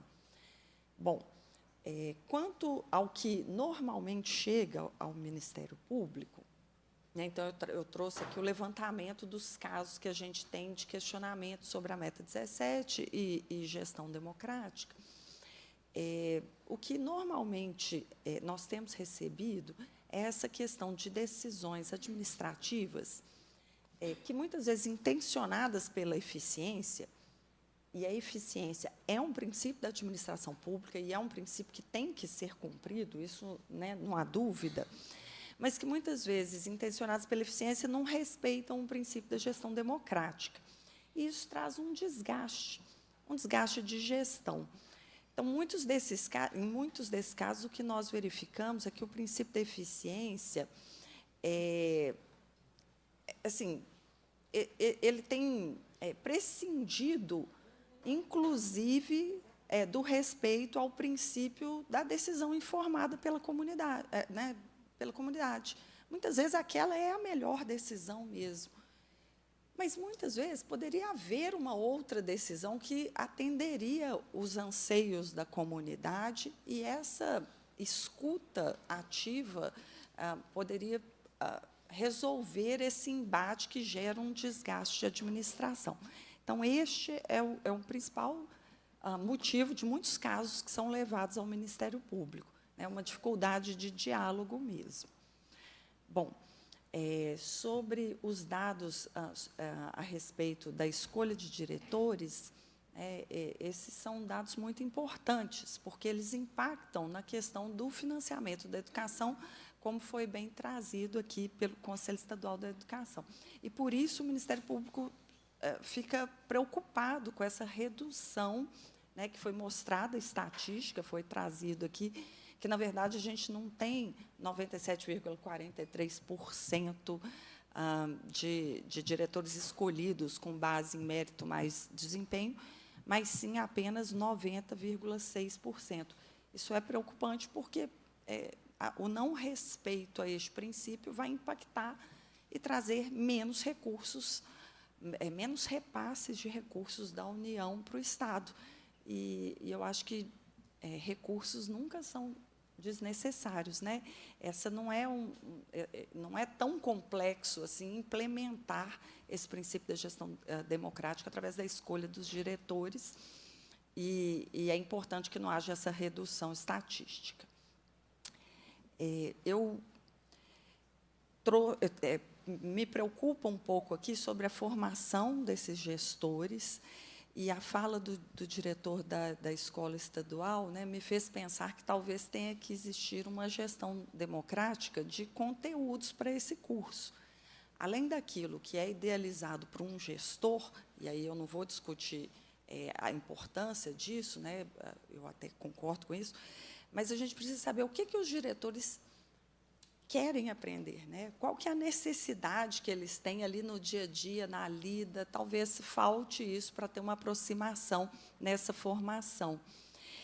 E aí eu concordo com a fala da Denise, né, sobre a importância de o gestor saber, além de fazer uma gestão com eficiência, que, como eu disse, é princípio administrativo, e todo mundo que trabalha na administração tem que respeitar, mas é importante que os gestores também saibam como conduzir uma gestão democrática. E, pelo jeito, faltou esse conteúdo na formação dos gestores. Então, seria interessante o Estado, nessa formação que tem que ser contínua, estudar, né, esses conteúdos, fazendo uma escuta ativa mesmo dos diretores sobre quais as necessidades de formação que eles sentem. E talvez seja justamente essa falta de escuta que tem feito que tem um índice tão baixo nos cursos de formação continuada, sabe, Luca? 13,22%. Né, pensa bem, né, se os educadores não estão se formando, isso é um paradoxo impossível. E isso, né, não pode continuar assim. Os educadores têm que estar numa formação continuada. E qual é a necessidade que eles têm? A gente está vendo assim, uma formação de jovens que não estão... Eles não precisam aprender como mexer na IA, por exemplo. Eles já sabem mais do que eu, né, que sou bem antenada, sabem mais do que a maioria de nós aqui. Mas eles sabem ter uma reflexão crítica sobre isso, Né, e aí me preocupa esse conteúdo da informática, como que os professores estão aprendendo isso para repassar para os estudantes. Toda essa questão da formação continuada tem que ser antenada com a necessidade real, né, dos professores, mas também com a atualização do mundo. Eu estava vendo que, na China, eles não questionam assim, se a IA vai ser aceita, vai ser usada nas escolas, mas sim a China, que hoje é um dos maiores, quem está despontando na educação, né, eles questionam o conhecimento crítico dos estudantes sobre como que a IA funciona, como que ela direciona as respostas dela. Então, você tem que ser mais inteligente que a IA para você direcionar ela para te dar o conteúdo. E é isso que a gente está... Né, a formação dos nossos professores precisa também entender o que é a demanda da atualidade, na minha modesta opinião. Então, 13,22% de frequência em cursos de formação continuada é uma grande preocupação. A gente precisa entender onde está esse hiato, na minha modesta opinião. Sobre a participação na formulação dos planos político-pedagógicos, eu fiquei muito interessada nesse assunto, né, quando foi sobre essa meta. E aí, Luca, o que você trouxe foi que assim, tem um fomento à participação. Como é que seria esse fomento? Eu fiquei muito com essa dúvida mesmo, porque muitas vezes né, eu vejo isso nas escolas particulares, pelas reclamações que chegam, mas também nas públicas, né, sobre um descompasso. Né, os pais matriculam os filhos, mas assim, não tomam conhecimento de qual que é o projeto político-pedagógico daquela escola, quais são as regras disciplinares até que existem ali, quais são os seus direitos, seus deveres. Será que, então, eles realmente estão participando, né, desse projeto político-pedagógico? Quando se diz que tem um fomento, ele seria como, efetivamente? E a mesma coisa em relação ao que foi dito sobre fomento dos grêmios, né? Você trouxe como ações a elaboração de cartilhas. Acho cartilha, né, um bom material, a gente precisa ter condensado, né, um resuminho do que é. Mas isso tem chegado ao público, aos estudantes? E aí né, veio a fala do representante dos estudantes aqui, dizendo que, né, os grêmios não podem entrar nas escolas para explicar por que é importante a agremiação e tal. E aí, isso realmente seria um descompasso entre uma política de efetivo fomento e a realidade. E aí, para finalizar minha fala, então, eu solicito, né, principalmente, né, ao representante dos estudantes, Leonardo, não é isso? Leonardo Evangelista. Né, as questões que você trouxe aqui foram muito preocupantes, tanto em relação à existência de um memorando proibindo estudantes de sair mais cedo para trabalhar, quanto a essa proibição da entrada dos grêmios nas escolas. Então, se possível, eu queria que fosse formalizado isso, né, ao Ministério Público, trazendo dados, fatos locais, né, o número desse memorando, para que a gente possa apurar. E eu tenho certeza que né, a secretaria pode, às vezes, a gente sentar numa mesa e verificar, né, o que está acontecendo e superar algum entrave que tenha acontecido, talvez, e espero e desejo, por desinformação. Mas, né, a gente precisa, realmente, isso não pode ficar assim como uma fala sem uma consequência a ser investigada. Então, agradeço, mais uma vez, a oportunidade de participação. Eu agradeço a presença, muito obrigada, promotora. Vou passar a palavra agora ao Ministério Público de Contas. Procuradora Cristina, que está conosco, a quem agradeço a palavra e passo a palavra para suas considerações nesse debate. Bom dia a todos, cumprimento. todos aqui dessa audiência, na pessoa da deputada Beatriz Cerqueira. É a minha 7ª audiência, né, deputada? Então, e à tarde tem mais, né? Então, pensando aqui no que eu poderia contribuir, eu me lembrei de 2 ações que desenvolvemos lá no âmbito do Ministério Público de Contas, que envolvem diretamente essa temática da gestão democrática. A primeira, então, assim, né, já peço desculpas por fazer esse recorte muito específico, mas é porque é um tema que lida diretamente com a minha área de atuação, que é o controle dos recursos públicos, né? Então, o meu recorte é o controle do Fundeb, né? Controle dos recursos públicos do Fundeb. Então, a primeira atuação recebemos, com uma frequência, denúncias do Conselho de Acompanhamento e Controle Social, CACS-Fundeb, principalmente lá do norte, sabe? Almenara, Teoflotone, denúncias diretamente ao Ministério Público de Contas a respeito de embaraços que eles encontram para fiscalizar, né, os recursos do Fundeb por parte do Poder Executivo. Então, assim, eu não sei a realidade, né, do Conselho Estadual, mas nos municípios pequenos é muito comum os conselhos formularem ofícios, né, para requerer documentos para daí eles poderem formular sua atuação de controle. Embora muitos dados estejam disponíveis na internet, mas eles solicitam muito por ofício. E, no caso específico, acho que foi de Almenara, eles não tinham menor resposta, né, do Poder Executivo, eram ignorados, ou, às vezes, respostas evasivas, aquela situação que a gente já bem conhece. Então, cheguei a fazer algumas representações lá no tribunal, para, ao menos, o representante do Poder Executivo ter o constrangimento de vir se explicar, né, ao tribunal, porque ele não disponibiliza os documentos, né?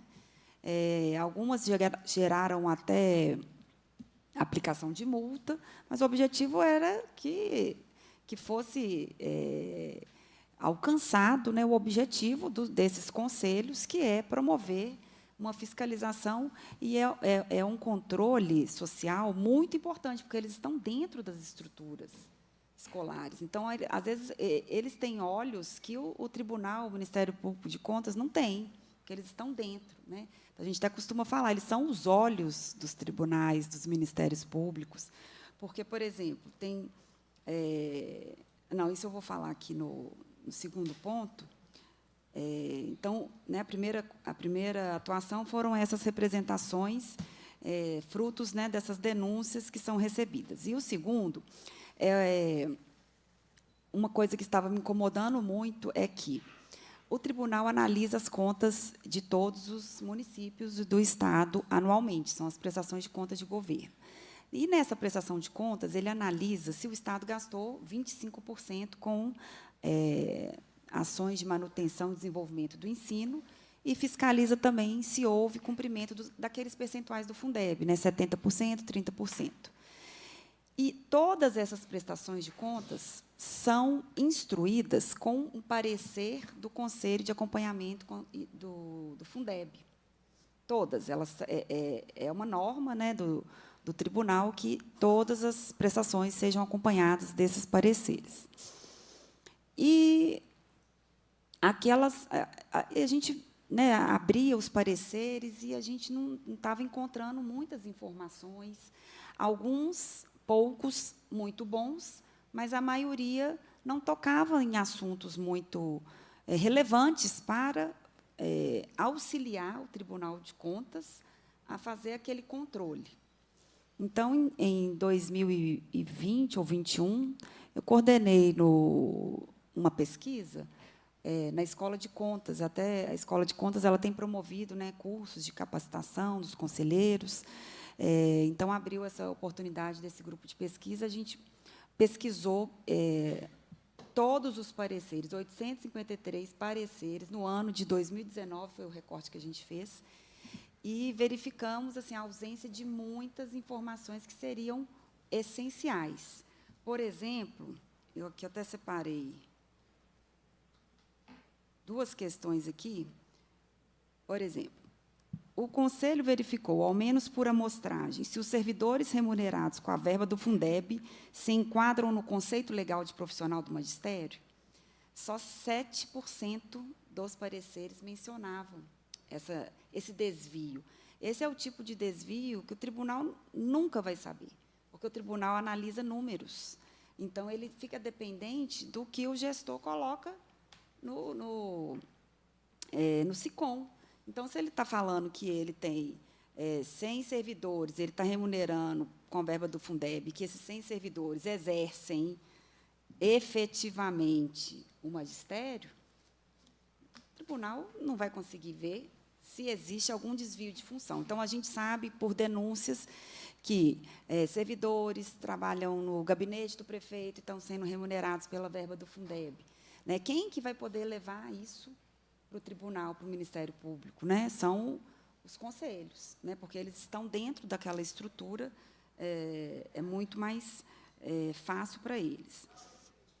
Uma outra pergunta. O Conselho verificou, ao menos por amostragem, se os servidores remunerados com a verba do Fundeb exercem efetivamente a função?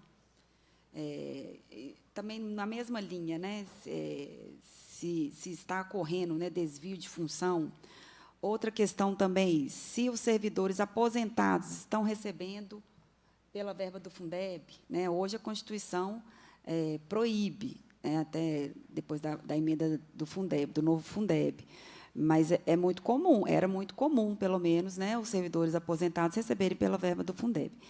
Então, isso para a gente ver como que é intrínseco, né, os controles, né, o controle social e o controle externo, eles precisam de atuar em harmonia para, né, e aí eu pensando, né, como que o Ministério Público pode contribuir para o fortalecimento desses pareceres, né, de serem pareceres mais robustos. A gente sabe que, por outro lado, tem a deficiência de formação desses conselheiros, né? Então, né, o tribunal atua na capacitação via escola de contas e também eu cheguei a pensar do tribunal, de provocar o tribunal de normatizar, né, dentro do poder normativo que o tribunal tem, quais os pontos que esse parecer deve abordar. Acho que seria um avanço, né, porque se o Conselho tiver ali um modelo a ser seguido, saber direitinho quais pontos ele pode, que ele deveria mencionar no parecer, que poderia auxiliar o Tribunal de Contas, acho que seria um grande avanço. Né? Então, vou retomar essa ideia, porque seria, né, uma forma de contribuir para o fortalecimento desses pareceres, que são muito importantes para o julgamento das contas de governo. Então, com isso, eu encerro minha fala e agradeço mais uma vez pela participação, deputada. Eu que agradeço a presença e a participação aqui nesse monitoramento do nosso Plano Estadual de Educação. Nós vamos finalizar com a Raquel Campos Pereira de Carvalho. A Raquel, que é auditora de controle externo e assessora da Diretoria-Geral do Tribunal de Contas do Estado de Minas Gerais, aqui representando o presidente do Conselho, conselheiro Durval Ângelo. Raquel, a palavra é sua. Muito obrigada. Boa tarde a todos. Eu também estou aqui na minha nona audiência pública e eu não posso deixar de falar da minha satisfação em estar com todos vocês aqui, debatendo um tema tão importante, dizer que é uma grande honra estar junto aos professores. Queria começar a minha fala, que será breve, relembrando os dizeres da antes professora, agora ministra Carmen Lúcia Antunes Rocha, que sempre é ministra do Supremo Tribunal Federal, que diz que nós precisamos lutar diariamente para defender a democracia contra iniciativas autoritárias.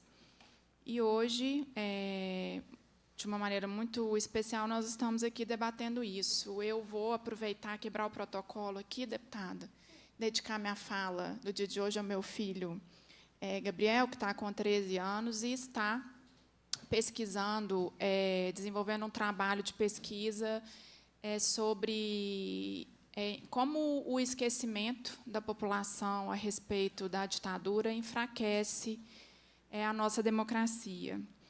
E eu fiquei aqui hoje o tempo todo lembrando, né, do que nós temos pesquisado lá em casa e temos estudado juntos, e não poderia deixar de dizer aqui do orgulho que sinto por ele, pelo interesse nessa temática tão importante.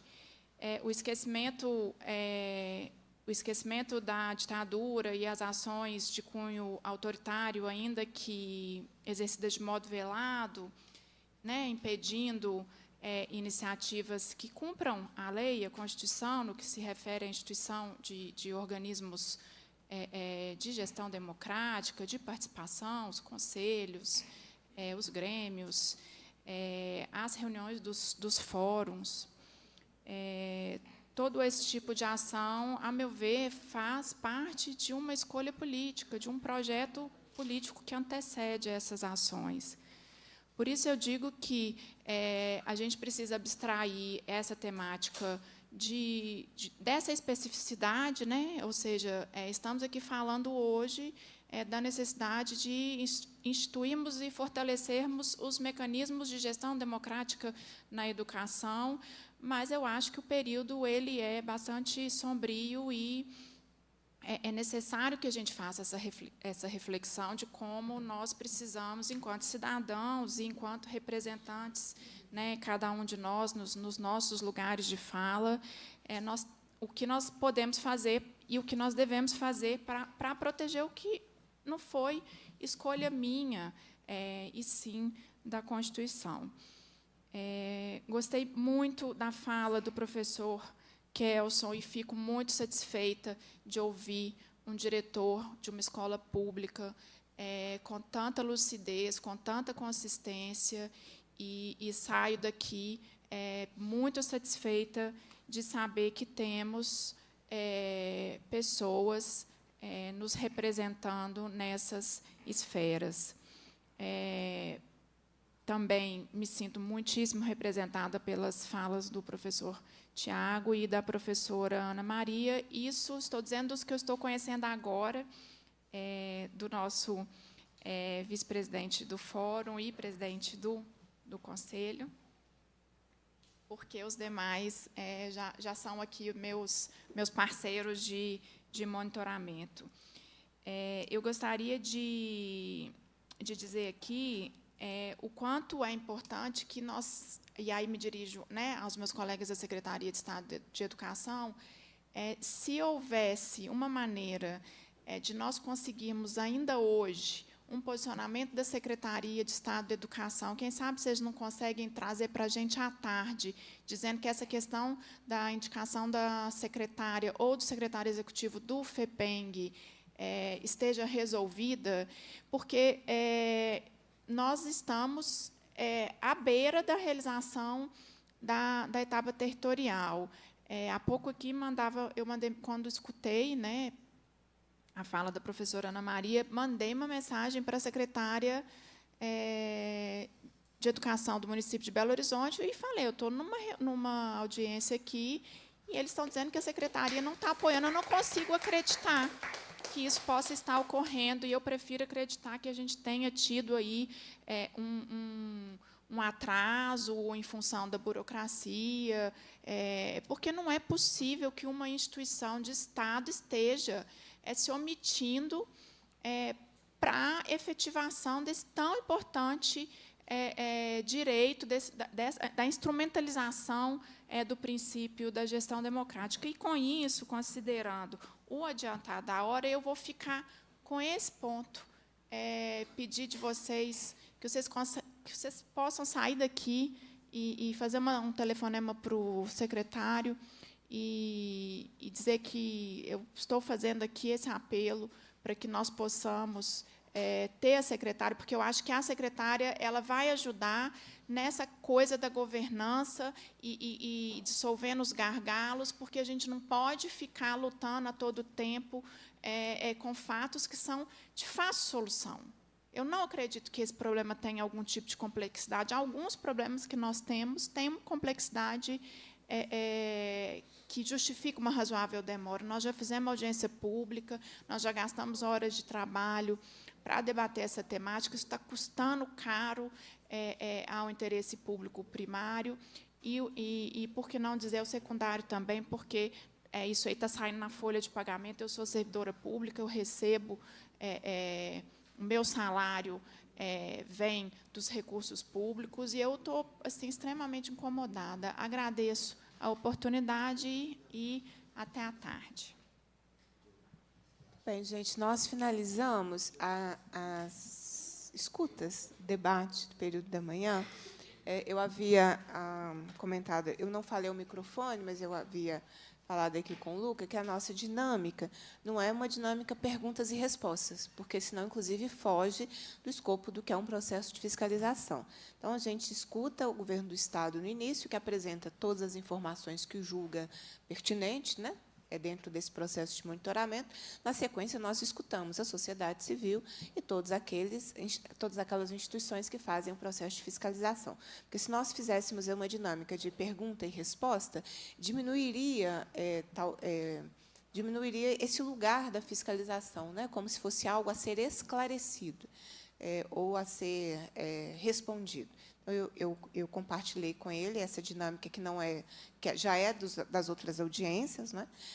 Mas, nesse caso, Luca, eu gostaria, então, de reforçar o pedido da auditora do Tribunal de Contas para que, no período até as 14 horas, é você mesmo? É a mesma equipe? É a mesma equipe. Eu estou confirmando aqui, é a mesma equipe. Se vocês puderem fazer esse diálogo em relação ao fórum e nos trazer um posicionamento, porque, de fato, nós já fizemos uma audiência. Na audiência, o que saiu é que as coisas estavam resolvidas, teria uma reunião, teve a reunião, e, de novo, essa situação que compromete. Não é uma... Acho que eu só queria destacar um ponto. Não é uma reclamação do Fórum Estadual de Educação. O que está acontecendo compromete a execução da meta sob gestão democrática. Então, assim, ficou bem concreto, né? Então, portanto, a gente vai pedir esse esforço para que a gente consiga ter resposta. Eu acho que todos nós, eu não tenho procuração para falar por ninguém, eu tenho procuração eu vou falar por mim, né? Eu acho que nós sabemos da insegurança institucional que hoje vive a Secretaria de Estado da Educação. Ninguém desconsidera essa situação, mas isso não pode impedir que, primeiro, o nosso trabalho de fiscalização seja feito, e, segundo, que a Secretaria seja cobrada a dar as respostas efetivas daquilo que lhe é da sua competência, né? Educação é uma política pública muito importante, muito estratégica, e, como lembrou a professora Ana na sua apresentação, está intrinsecamente ligada à democracia. Por isso que, em momentos de rupturas democráticas, a educação é tão fortemente atacada. Então, a gente compreende, mas a gente cumpre nosso papel de fazer o processo de cobrança, de fiscalização, de acompanhamento, né, desse processo tão importante da execução das metas e estratégias do Plano Estadual de Educação.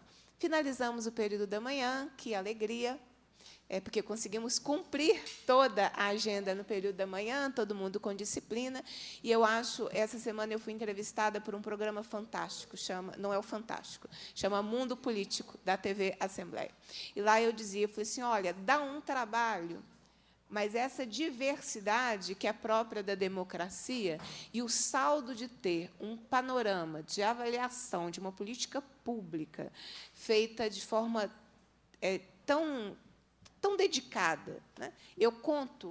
Essa mania de contar é mania de professora primária. 9 audiências, né? Já estamos aqui há tantas horas, é um hábito que eu trago do magistério. Eu conto tudo, né? Mas esse esforço das instituições, das entidades, das pessoas, é um processo riquíssimo, com a pluralidade, com a diversidade que precisa estar presente numa política pública tão importante. Então, quero reforçar a importância desse processo que nós estamos fazendo conjuntamente, porque, para ser feito, todo mundo tinha que estar aqui mesmo. Então, é um saldo qualitativo em relação à política pública que eu acho que vai marcar o Poder Legislativo, a Comissão de Educação da Assembleia Legislativa. Porque, depois da gente, não pode ser nada menor. Não pode ser nada menor. Não pode ser nada raso, genérico, de fiscalização. Então, a gente está fazendo aí uma escola importante para os próximos passos. Nós cumprimos a finalidade dessa audiência. Eu informo que todas as apresentações foram feitas nessa audiência, ficaram disponíveis no portal da Assembleia, assim como o resultado, assim como essa audiência. Cumprida a finalidade da reunião, a presidência agradece a presença de todas as pessoas. Convoco os membros para a próxima reunião extraordinária, que será daqui a pouco, às 14 horas, com a finalidade de monitorar o cumprimento da meta 18, financiamento. Financiamento da educação. Determina a lavratura da ata e encerra os trabalhos. Pessoal, gratidão, a disciplina de todo mundo tornou possível nós realizarmos uma audiência com muito conteúdo, com todo